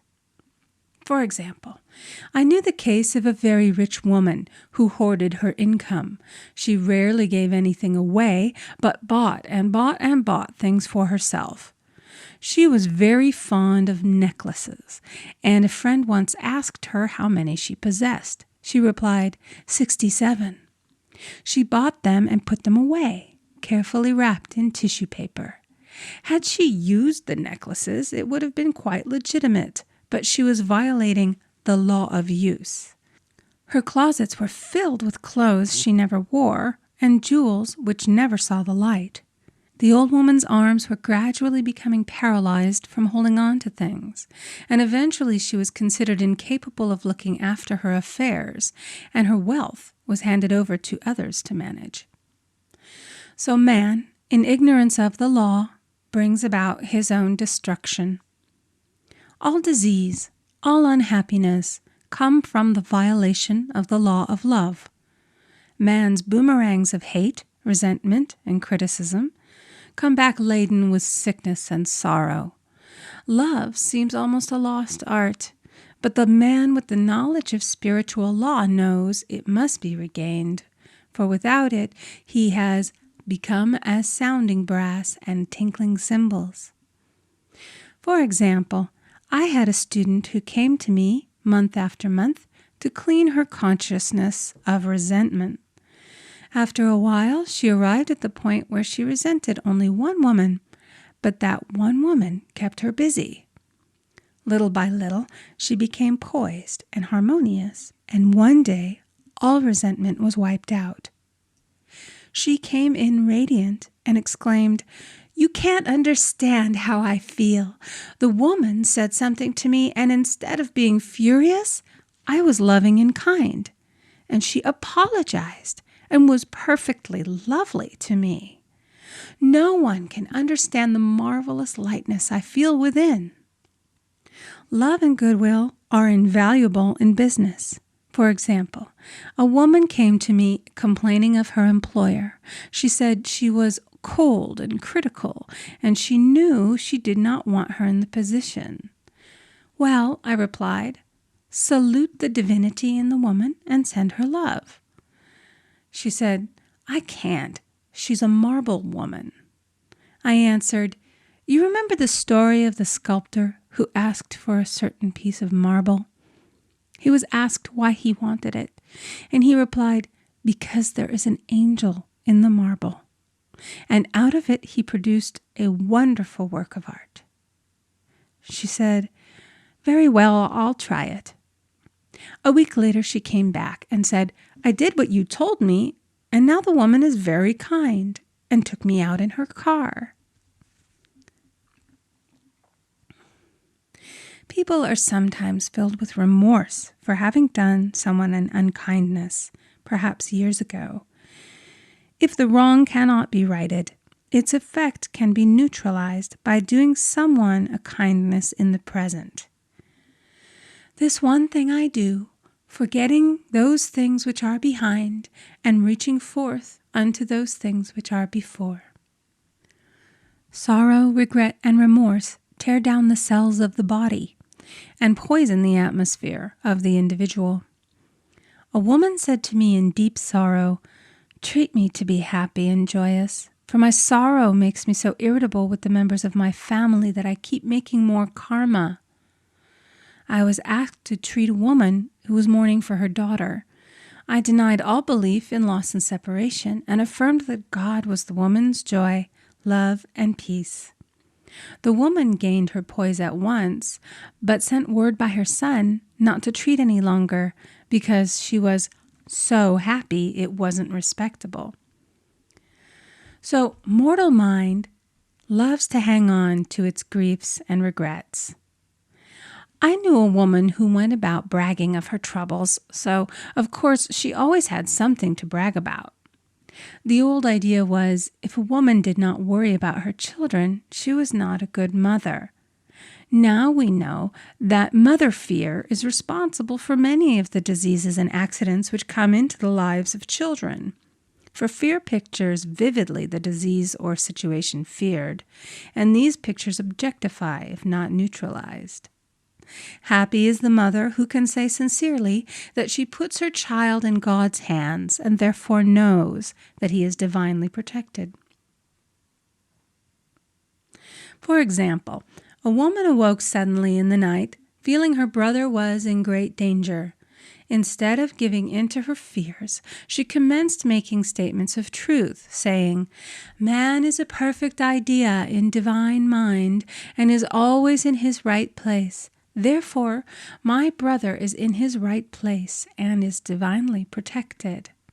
The next day, she found that her brother had been in close proximity to an explosion in a mine, but had miraculously escaped. So man is his brother's keeper, in thought, and every man should know that the thing he loves dwells in the secret place of the Most High and abides under the shadow of the Almighty. There shall no evil befall thee, neither shall any plague come nigh thy dwelling. Perfect love casteth out fear. He that feareth is not made perfect in love, and love is the fulfilling of the law. Chapter 8, Intuition or Guidance. In all thy ways acknowledge him, and he shall direct thy paths. There is nothing too great of accomplishment for the man who knows the power of his word and who follows his intuitive leads. By the word he starts in action unseen forces and can rebuild his body or remold his affairs. It is therefore of the utmost importance to choose the right words, and the student carefully selects the affirmation he wishes to catapult into the invisible. He knows that God is his supply, and that there is a supply for every demand, and that his spoken word releases this supply. Ask, and ye shall receive. Man must make the first move. Draw nigh to God, and he will draw nigh to you. I have often been asked just how to make a demonstration. I reply, speak the word, and then do not do anything until you get a definite lead. Demand the lead, saying, Infinite Spirit, reveal to me the way. Let me know if there's anything for me to do. The answer will come through intuition or hunch, a chance remark from someone, or a passage in a book, etc., etc. The answers are sometimes quite startling in their exactness. For example, a woman desired a large sum of money. She spoke the words, Infinite Spirit, open the way for my immediate supply. Let all that is mine by divine right now reach me in great avalanches of abundance. Then she added, give me a definite lead. Let me know if there is anything for me to do. The thought came quickly. Give a certain friend, who had helped her spiritually, $100. She told her friend, who said, wait and get another lead before giving it. So she waited, and that day met a woman who said to her, I gave someone $1 today. It was just as much for me as it would be for you to give someone 100.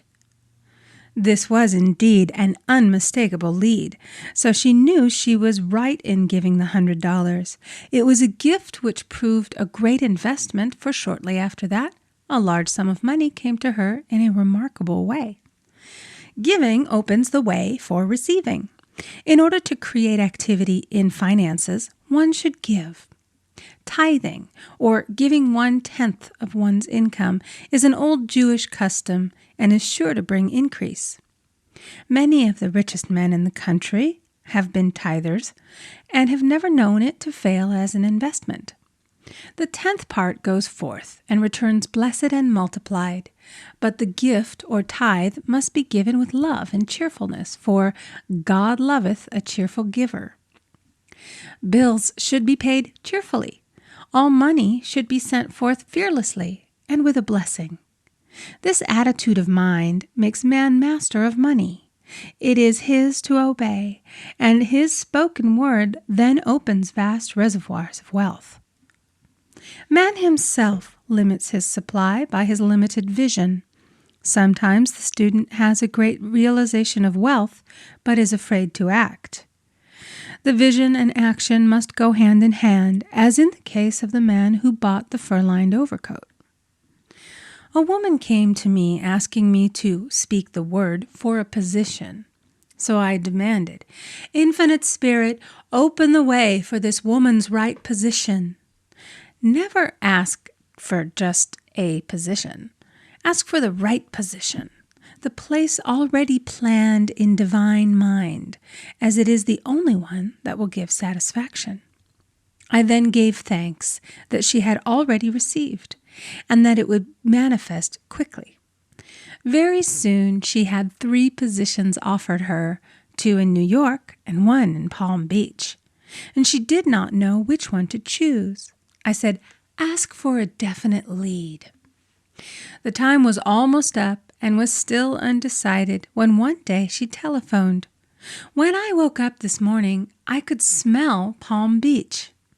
She had been there before and knew its balmy fragrance.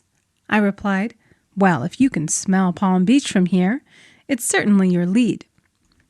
She accepted the position, and it proved a great success. Often one's lead comes at an unexpected time. One day, I was walking down the street when suddenly I felt a strong urge to go to a certain bakery a block or 2 away. The reasoning mind resisted, arguing, there's nothing there that you want. However, I had learned not to reason, so I went to the bakery, looked at everything, and there was certainly nothing there that I wanted. But coming out, I encountered a woman I had thought of often and who was in great need of the help which I could give her. So often, one goes for one thing and finds another. Intuition is a spiritual faculty and does not explain, but simply points the way. A person often receives a lead during a treatment. The idea that comes may seem quite irrelevant, but some of God's leadings are mysterious. In the class one day, I was treating that each individual would receive a definite lead.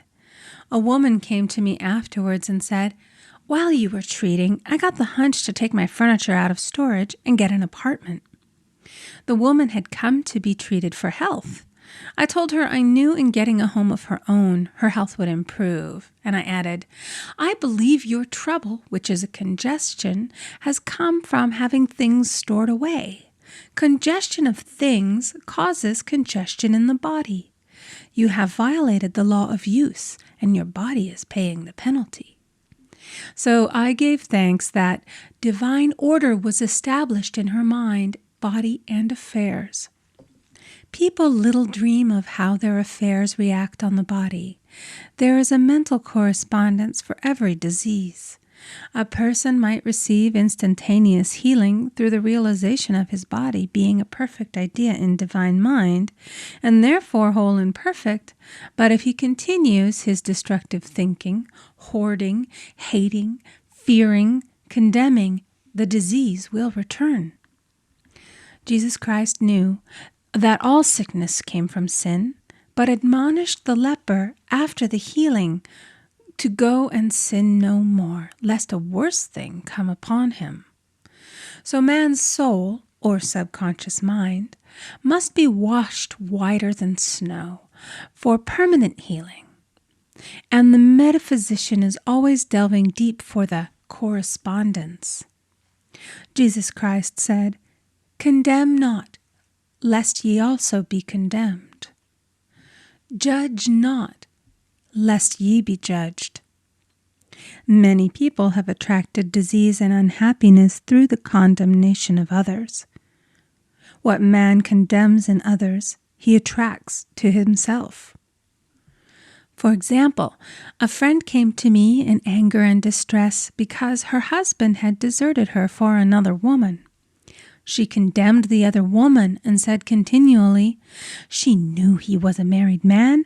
She had no right to accept his attentions." I replied, "Stop condemning the woman. Bless her and be through with the situation. Otherwise, you are attracting the same thing to yourself." She was deaf to my words, and a year or two later became deeply interested in a married man herself. Man picks up a live wire whenever he criticizes or condemns and may expect a shock. Indecision is a stumbling block in many a pathway. In order to overcome it, make the statement repeatedly, "I am always under direct inspiration. I make right decisions quickly." These words impress the subconscious, and soon one finds himself awake and alert, making his right moves without hesitation. I have found it destructive to look to the psychic plane for guidance, as it is the plane of many minds and not the one mind. As man opens his mind to subjectivity, he becomes a target for destructive forces. The psychic plane is the result of man's mortal thought and is on the plane of opposites. He may receive either good or bad messages. The science of numbers and the reading of horoscopes keep man down the mental or mortal plane, for they deal only with the karmic path. I know of a man who should have been dead years ago according to his horoscope, but he is alive and a leader of one of the biggest movements in this country for the uplift of humanity. It takes a very strong mind to neutralize a prophecy of evil. The student should declare, "Every false prophecy shall come to naught. Every plan my Father in heaven has not planned shall be dissolved and dissipated. The divine idea now comes to pass." However, if any good message has ever been given one of coming happiness or wealth, harbor and expect it, and it will manifest sooner or later through the law of expectancy. Man's will should be used to back the universal will. I will that the will of God be done. It is God's will to give every man every righteous desire of his heart, and man's will should be used to hold the perfect vision, without wavering. The prodigal son said, I will arise and go to my father. It is indeed often an effort of the will to leave the husks and swine of mortal thinking. It is so much easier for the average person to have fear than faith. So faith is an effort of the will. As man becomes spiritually awakened, he recognizes that any external inharmony is the correspondence of mental inharmony. If he stumbles or falls, he may know he is stumbling or falling in consciousness. One day, a student was walking along the street, condemning someone in her thoughts. She was saying mentally, that woman is the most disagreeable woman on earth. When suddenly 3 Boy Scouts rushed around the corner and almost knocked her over. She did not condemn the Boy Scouts, but immediately called on the law of forgiveness and saluted the divinity in the woman. Wisdom's ways are ways of pleasantness, and all her paths are peace. When one has made his demands upon the universal, he must be ready for surprises. Everything may seem to be going wrong, when in reality it is going right. For example, a woman was told that there was no loss in divine mind. Therefore, she could not lose anything which belonged to her. Anything lost would be returned, or she would receive its equivalent. Several years previously, she had lost $2,000. She had loaned the money to a relative during her lifetime, but the relative had died, leaving no mention of it in her will. The woman was resentful and angry, and as she had no written statement of the transaction, she never received the money, so she determined to deny the loss and collect the $2,000 from the Bank of the Universal. She had to begin by forgiving the woman, as resentment and unforgiveness closed the door of this wonderful bank. She made this statement, I deny loss. There is no loss in divine mind. Therefore, I cannot lose the $2,000 which belong to me by divine right. As one door shuts, another opens. She was living in an apartment house which was for sale, and in the lease was a clause stating that if the house was sold, the tenants would be required to move out within 90 days. Suddenly, the landlord broke the leases and raised the rent. Again, injustice was on her pathway, but this time she was undisturbed. She blessed the landlord and said, as the rent has been raised, it means that I'll be that much richer, for God is my supply. The new leases were made out for the advanced rent, but by some divine mistake, the 90-day clause had been forgotten. Soon after, the landlord had an opportunity to sell the house. On account of the mistake in the new leases, the tenants held possession for another year. The agent offered each tenant $200 if he would vacate. Several families moved. 3 remained, including the woman. A month or 2 passed, and the agent again appeared. This time he said to the woman, will you break your lease for the sum of $1,500? It flashed upon her, here comes the $2,000. She remembered having said to friends in the house, we will all act together if anything more is said about leaving. So her lead was to consult her friends. These friends said, well, if they have offered you $1,500, they will certainly give $2,000. So she received a check for $2,000 for giving up the apartment.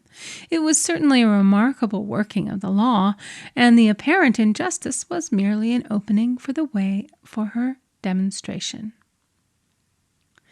It proved that there is no loss, and when man takes his spiritual stand, he collects all that is his from this great reservoir of good.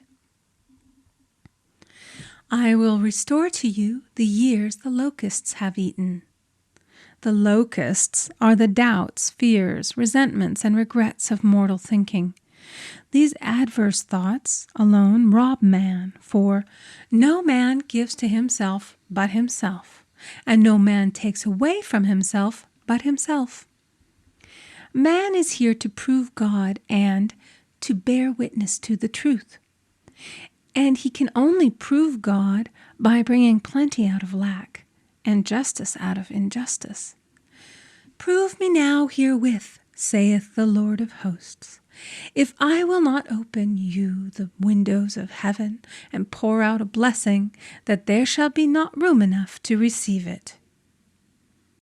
Chapter 9, Perfect Self-Expression, or the Divine Design. No wind can drive my bark astray, nor change the tide of destiny. There is for each man perfect self-expression. There is a place which he is to fill, and no one else can fill, something which he is to do, which no one else can do. It is his destiny. This achievement is held, a perfect idea in divine mind, awaiting man's recognition. As the imaging faculty is the creative faculty, it is necessary for man to see the idea before it can manifest. So man's highest demand is for the divine design of his life. He may not have the faintest conception of what it is, for there is possibly some marvelous talent hidden deep within him. His demand should be, Infinite Spirit, open the way for the divine design of my life to manifest. Let the genius within me now be released. Let me see clearly the perfect plan. The perfect plan includes health, wealth, love, and perfect self-expression. This is the square of life, which brings perfect happiness. When one has made this demand, he may find great changes taking place in his life, for nearly every man has wandered far from the divine design. I know in one woman's case, it was as though a cyclone had struck her affairs, but readjustments came quickly, and new and wonderful conditions took the place of old ones. Perfect self-expression will never be labor, but of such absorbing interest that it will seem almost like play. The student knows also, as man comes into the world financed by God, the supply needed for his perfect self-expression will be at hand. Many a genius has struggled for years with the problem of supply, when his spoken word and faith would have released quickly the necessary funds. For example, after the class one day, a man came to me and handed me a cent. He said, I have just 7 cents in the world, and I'm going to give you 1, for I have faith in the power of your spoken word. I want you to speak the word for my perfect self-expression and prosperity. I spoke the word and did not see him again until a year later. He came in one day, successful and happy, with a roll of yellow bills in a pocket. He said, immediately after you spoke the word, I had a position offered me in a distant city, and am now demonstrating health, happiness, and supply. A woman's self-expression may be in becoming a perfect wife, a perfect mother, a perfect homemaker, and not necessarily in having a public career. Demand definite leads, and the way will be made easy and successful. One should not visualize or force a mental picture. When he demands the divine design to come into his conscious mind, he will receive flashes of inspiration and begin to see himself making some great accomplishment. This is the picture or idea he must hold without wavering. The thing man seeks is seeking him. The telephone was seeking Bell. Parents should never force careers and professions upon their children. With a knowledge of spiritual truth, the divine plan could be spoken for early in childhood or prenatally. A prenatal treatment should be, Let the God in this child have perfect self-expression. Let the divine design of his mind, body, and affairs be made manifest throughout his life, throughout eternity. God's will be done, not man's. God's pattern, not man's pattern, is the command we find running through all the scriptures, and the Bible is a book dealing with the science of the mind. It is a book telling man how to release his soul or subconscious mind from bondage. The battles described are pictures of man waging war against mortal thoughts. A man's foes shall be they of his own household. Every man is Jehoshaphat, and every man is David, who slays Goliath, mortal thinking, with the little white stone, faith. So man must be careful that he is not the wicked and slothful servant who buried his talent. There is a terrible penalty to be paid for not using one's ability. Often, fear stands between man and his perfect self-expression. Stage fright has hampered many a genius. This may be overcome by the spoken word or treatment. The individual then loses all self-consciousness and feels simply that he is a channel for infinite intelligence to express itself through. He is under direct inspiration, fearless and confident, for he feels that it is the Father within who does the work. A young boy came often to my class with his mother. He asked me to speak the word for his coming examinations at school. I told him to make the statement, "I am one with infinite intelligence. I know everything I should know on this subject." He had an excellent knowledge of history, but was not sure of his arithmetic. I saw him afterwards, and he said, "I spoke the word for my arithmetic and passed with the highest honors, but I thought I could depend upon myself for history and got a very poor mark." Man often receives a setback when he is too sure of himself, which means he is trusting to his personality and not the Father within. Another of my students gave me an example of this. She took an extended trip abroad one summer, visiting many countries where she was ignorant of the languages. She was calling for guidance and protection every minute, and her affairs went smoothly and miraculously. Her luggage was never delayed nor lost. Accommodations were always ready for her at the best hotels, and she had perfect service wherever she went. She returned to New York. Knowing the language, she felt God was no longer necessary, so looked after her affairs in an ordinary manner. Everything went wrong.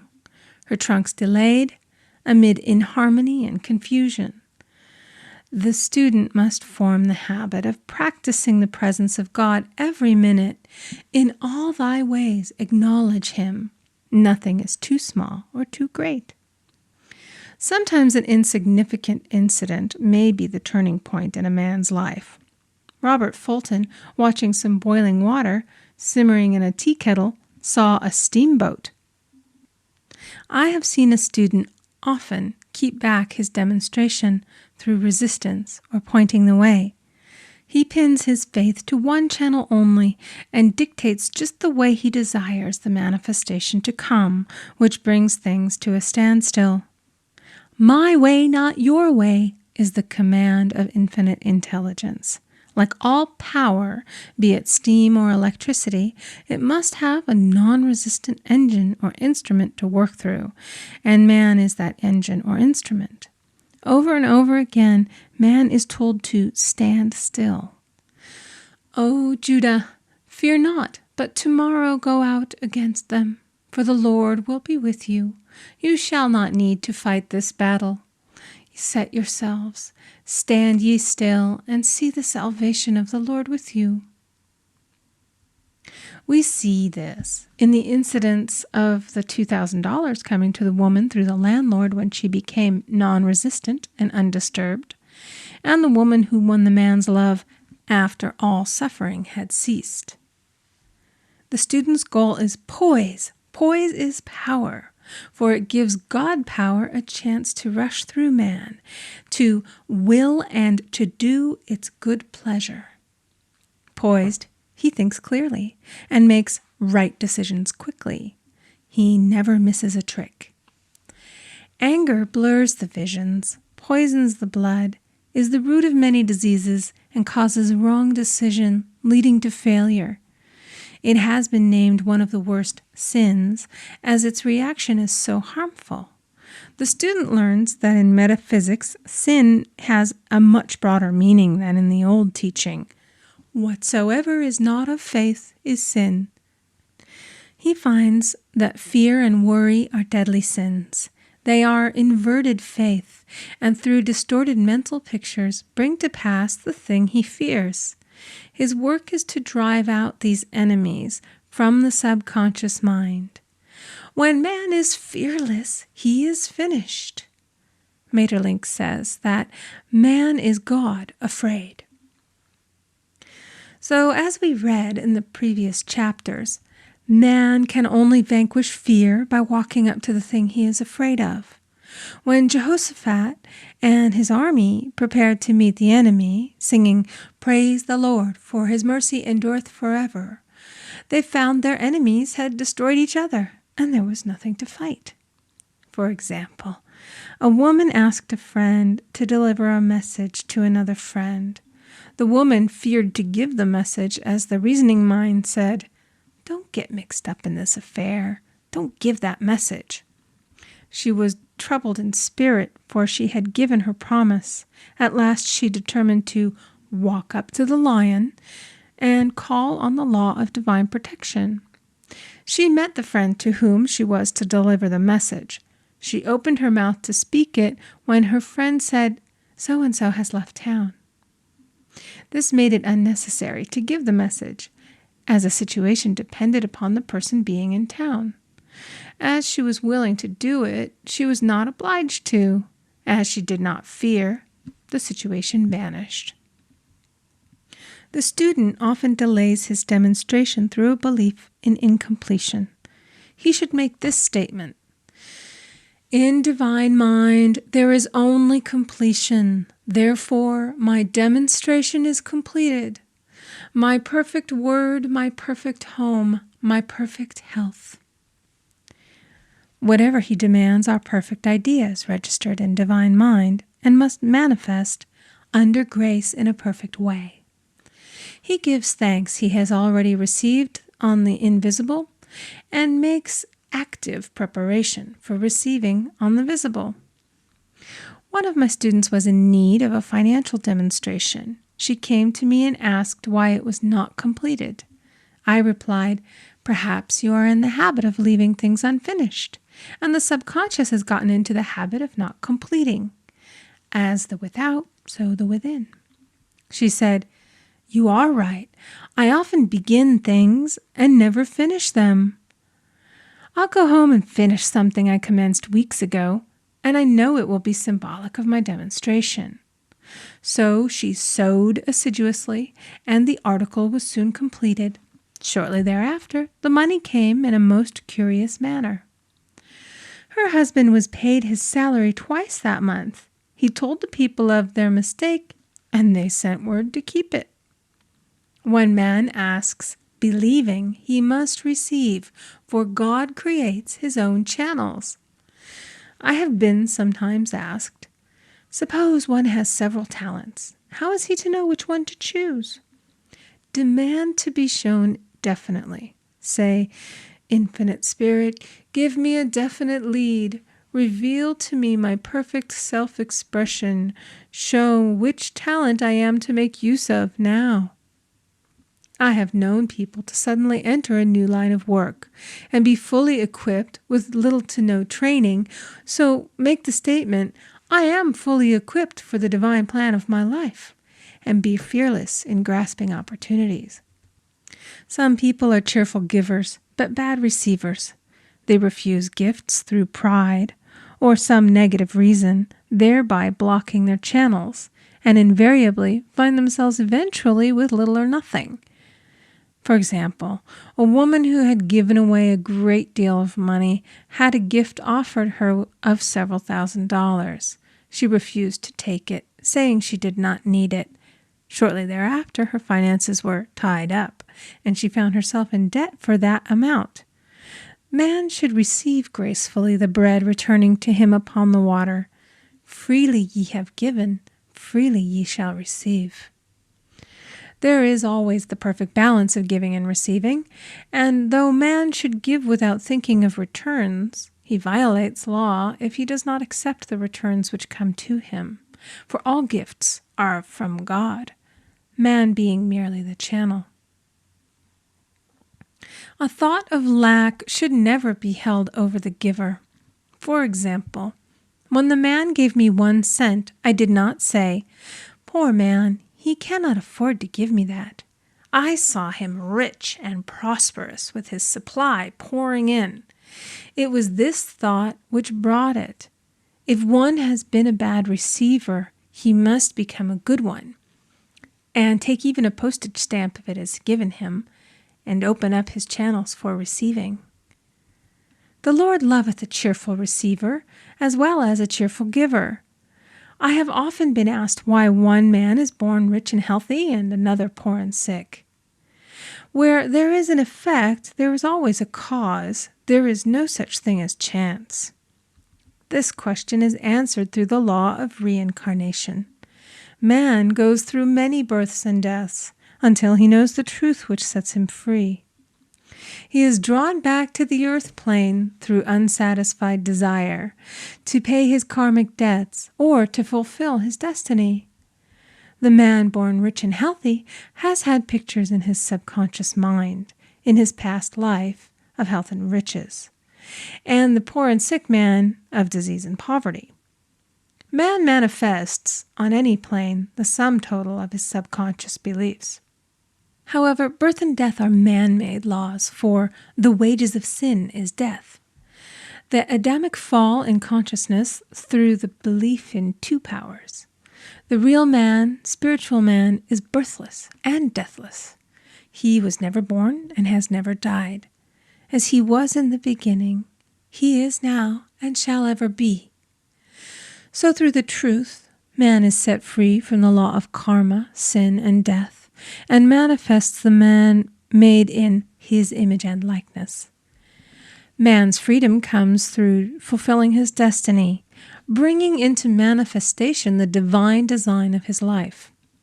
His Lord will say unto him, "Well done, thou good and faithful servant.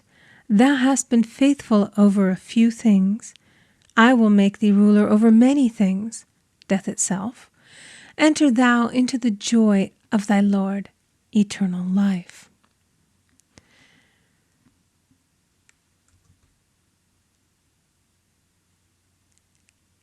Chapter 10, Denials and Affirmations. Thou shalt also decree a thing, and it shall be established unto thee.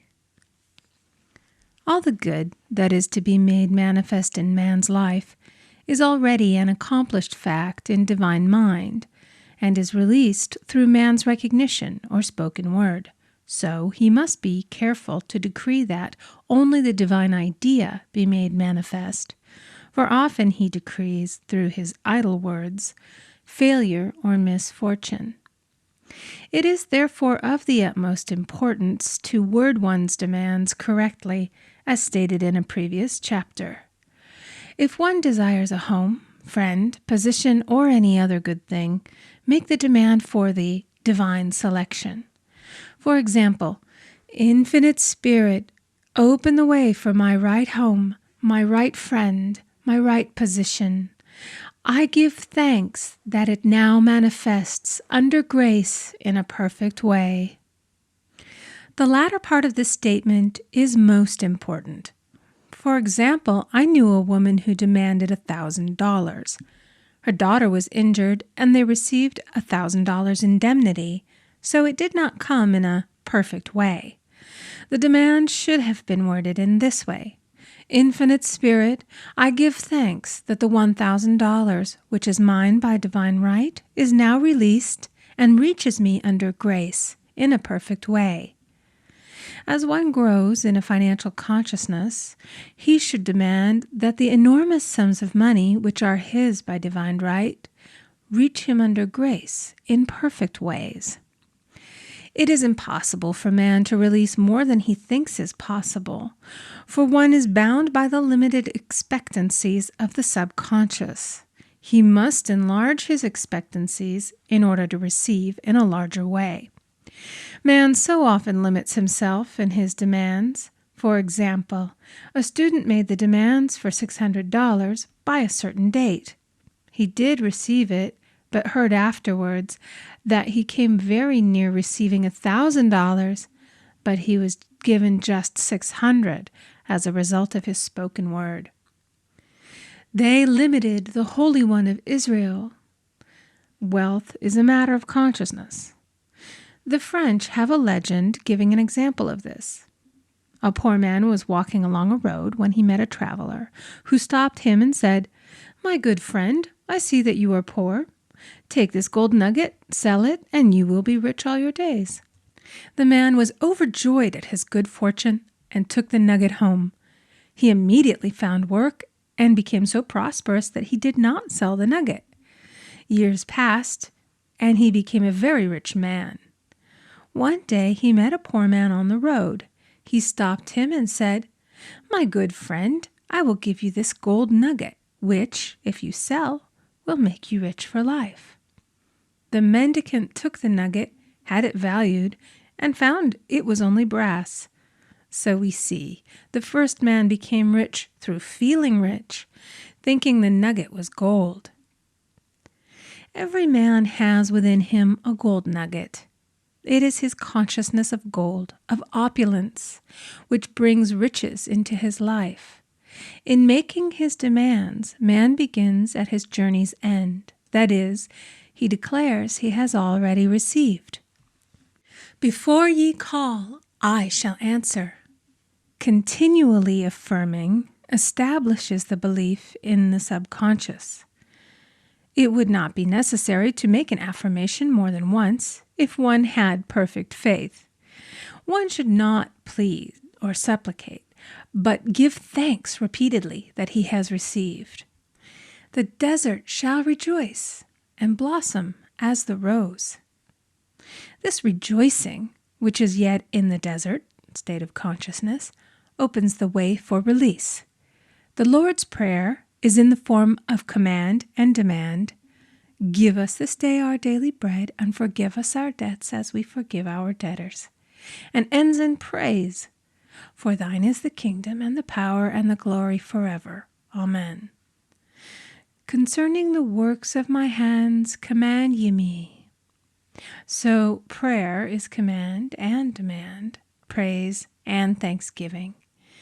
The student's work is in making himself believe that with God all things are possible. This is easy enough to state in the abstract, but a little more difficult when confronted with a problem. For example, it was necessary for a woman to demonstrate a large sum of money within a stated time. She knew she must do something to get a realization, for realization is manifestation, and she demanded a lead. She was walking through a department store when she saw a very beautiful pink enamel paper cutter. She felt the pull towards it. The thought came, "I haven't a paper cutter good enough to open letters containing large checks." So she bought the paper cutter, which the reasoning mind would have called an extravagance. When she held it in her hand, she had a flash of a picture of herself opening an envelope containing a large check, and within a few weeks she received the money. The pink paper cutter was her bridge of active faith. Many stories are told of the power of the subconscious when directed in faith. For example, a man was spending the night in a farmhouse. The windows of the room had been nailed down, and in the middle of the night he felt suffocated and made his way in the dark to the window. He could not open it, so he smashed the pane with his fist, drew in draughts of fine fresh air, and had a wonderful night's sleep. The next morning he found he had smashed the glass of a bookcase, and the window had remained closed during the whole night. He had supplied himself with oxygen, simply by his thought of oxygen. When a student starts out to demonstrate, he should never turn back. Let not that man who wavers think that he shall receive anything of the Lord. A student once made this wonderful statement: "When I ask the Father for anything, I put my foot down and I say, 'Father, I'll take nothing less than I've asked for, but more.'" So man should never compromise. Having done all, stand. This is sometimes the most difficult time of demonstrating. The temptation comes to give up, to turn back, to compromise. He also serves who only stands and waits. Demonstrations often come at the 11th hour because man then lets go, that is, stops reasoning, and infinite intelligence has a chance to work. Man's dreary desires are answered drearily, and his impatient desires long delayed or violently fulfilled. For example, a woman asked me why it was she was constantly losing or breaking her glasses. We found she often said to herself and others with vexation, "I wish I could get rid of my glasses." So her impatient desire was violently fulfilled.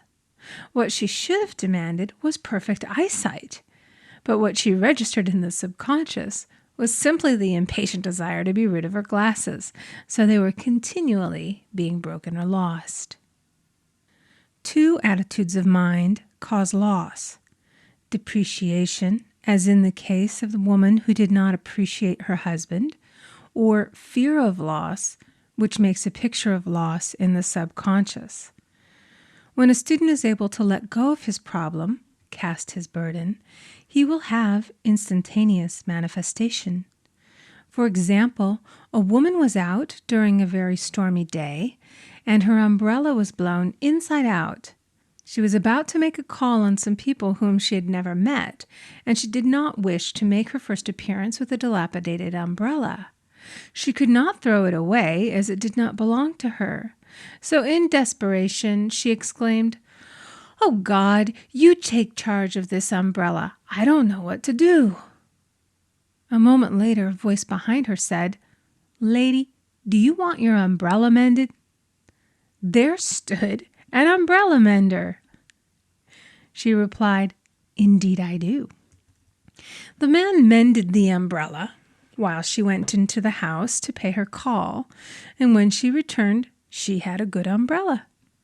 So there is always an umbrella mender at hand on man's pathway when one puts the umbrella or situation in God's hands. One should always follow a denial with an affirmation. For example, I was called on the phone late one night to treat a man whom I had never seen. He was apparently very ill. I made the statement, "I deny the appearance of disease. It is unreal, therefore cannot register in his consciousness. This man is a perfect idea in divine mind, pure substance expressing perfection." There is no time or space in divine mind.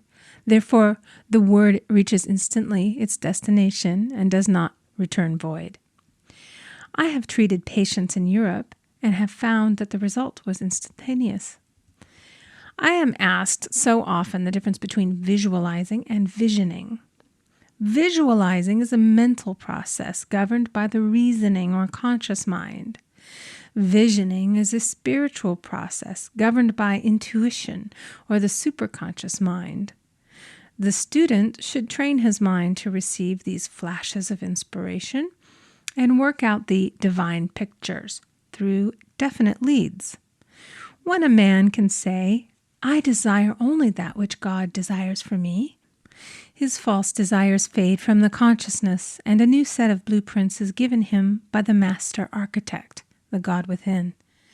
God's plan for each man transcends the limitation of the reasoning mind and is always the square of life, containing health, wealth, love, and perfect self-expression.